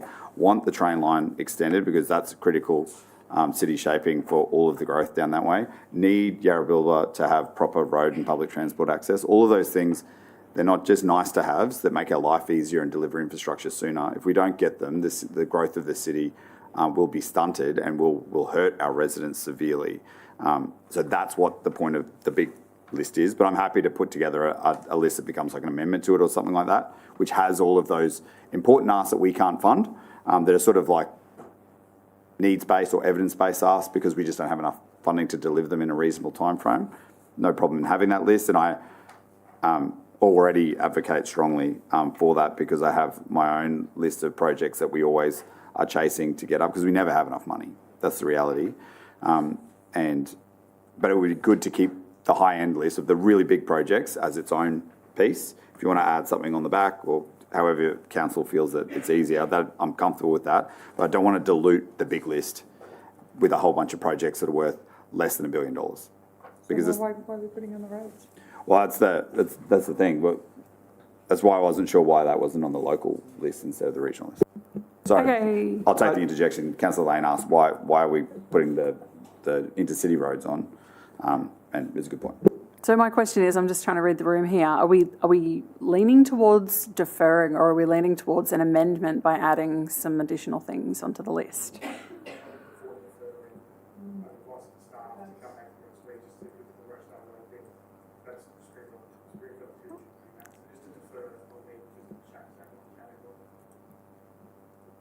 Okay. I'm happy to move it. Councillor Jeremiah's got a question. Yeah, I have a question. So in the report, it mentions the advocacy strategy 2021 to 2024, and then it mentions the draft advocacy plan for 2026 to 2027. What's the predecessor to the draft advocacy plan 2026 to 2027? Was there an advocacy plan in place for 2025? No, there wasn't. And did that cause any damage to council in that key period? I believe there was federal election in 2025. So not having a draft advocacy plan, in your view, did it negatively impact council's ability to advocate during that period? In my view, it certainly helps council's case to have a clear list of priorities so that it's very evident to other levels of government what is important to this city. And I think it actually helps councillors in some of the advocacy work that they do as well, so that they can have a consistent kind of list of priorities that help them in their efforts. I think, 1,000 voices is much more powerful than one. Okay, so we have lists of council-endorsed projects, schedule of works. We have large statement of intents when it comes to road and sewer and wastewater projects that go out many, many years. So there are consistent lists of commitments that council has made that other levels of government could fund. My question was, in 2025, there was not an advocacy plan in place for council during that time. There was an election that's very important for advocacy. Did you see any material negative impacts of not having an advocacy plan in place during that period? Yeah, through the chair, I don't believe we got any commitments or money spent in Logan City Council during that election period. So do you believe that that was caused by not having an advocacy plan? Through the chair, it's impossible to say. It's a question that can't be answered because it's hypothesising the lack of a strategy and the lack of funding that we received. I don't think the discussion is helpful in articulating what do we need moving forward. And this council has said bring back your ideas on an advocacy strategy. We scooped up your ideas as councillors and the mayor, and that's what informs this document. So that's what we're here to talk about today. And if there's a move to defer it based on a roads category, fine. We can bring that back to the ordinary council meeting next week. There will be a collective spend in there of the scale that you're talking about, Mr Mayor. So we're expending public money. When a council expends public money, there has to be a reasonable belief in benefit. So we had a period where we did not have an advocacy plan. I'm not getting a clear answer as to whether or not that caused a detriment. We have a draft advocacy plan in front of us now. We have a report that says that that will bring a perceived benefit. So if we didn't have one and it didn't cause a detriment, there is a clear reason that the advocacy plan isn't even that core of a document because other levels of government are making the decision. So I support the idea of having a broad list and then categories of regional importance and estimated budget amounts.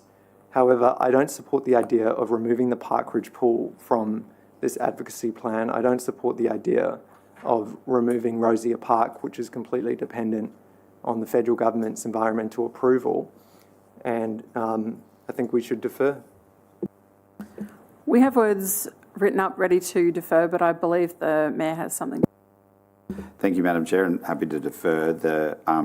To answer the question, because it's hard for staff to tell you if there was a detriment because they had nothing to KPI on, right? So they didn't have a plan to say whether they missed out on something.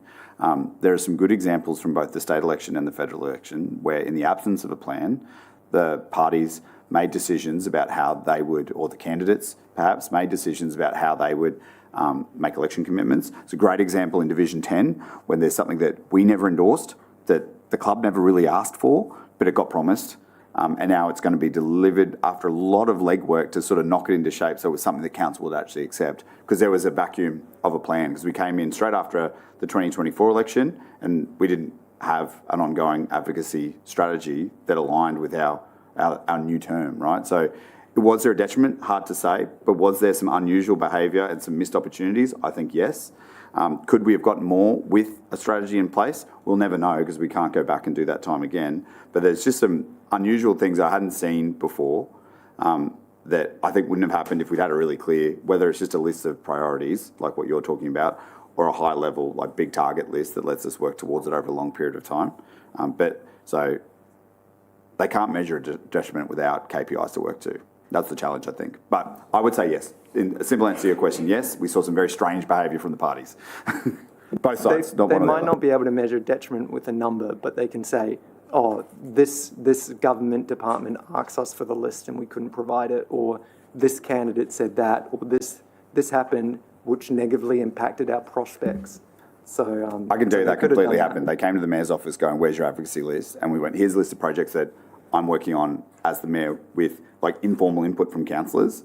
And they said, well, what size projects there are? And there's a whole variety of them. And there's some of the ones that are on this list. And Rosier Park was put forward, but none of them eventuated because without that endorsed position of council, it isn't as strong. I know it sounds bizarre that a document with a list makes a difference, but it means that you're a willing partner and they know if they commit to it, you're going to agree and do your part, whatever that part may be.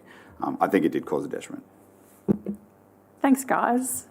Thanks for involving us in that lunchtime chat. But Councillor Lane, would you love to have some? I would. So there's several things that are being talked about today. Obviously, the Beaudesert Rail Line is one of those far off, way off ones, and it should be in the advocacy strategy. Certain roads and what have you, that's another thing.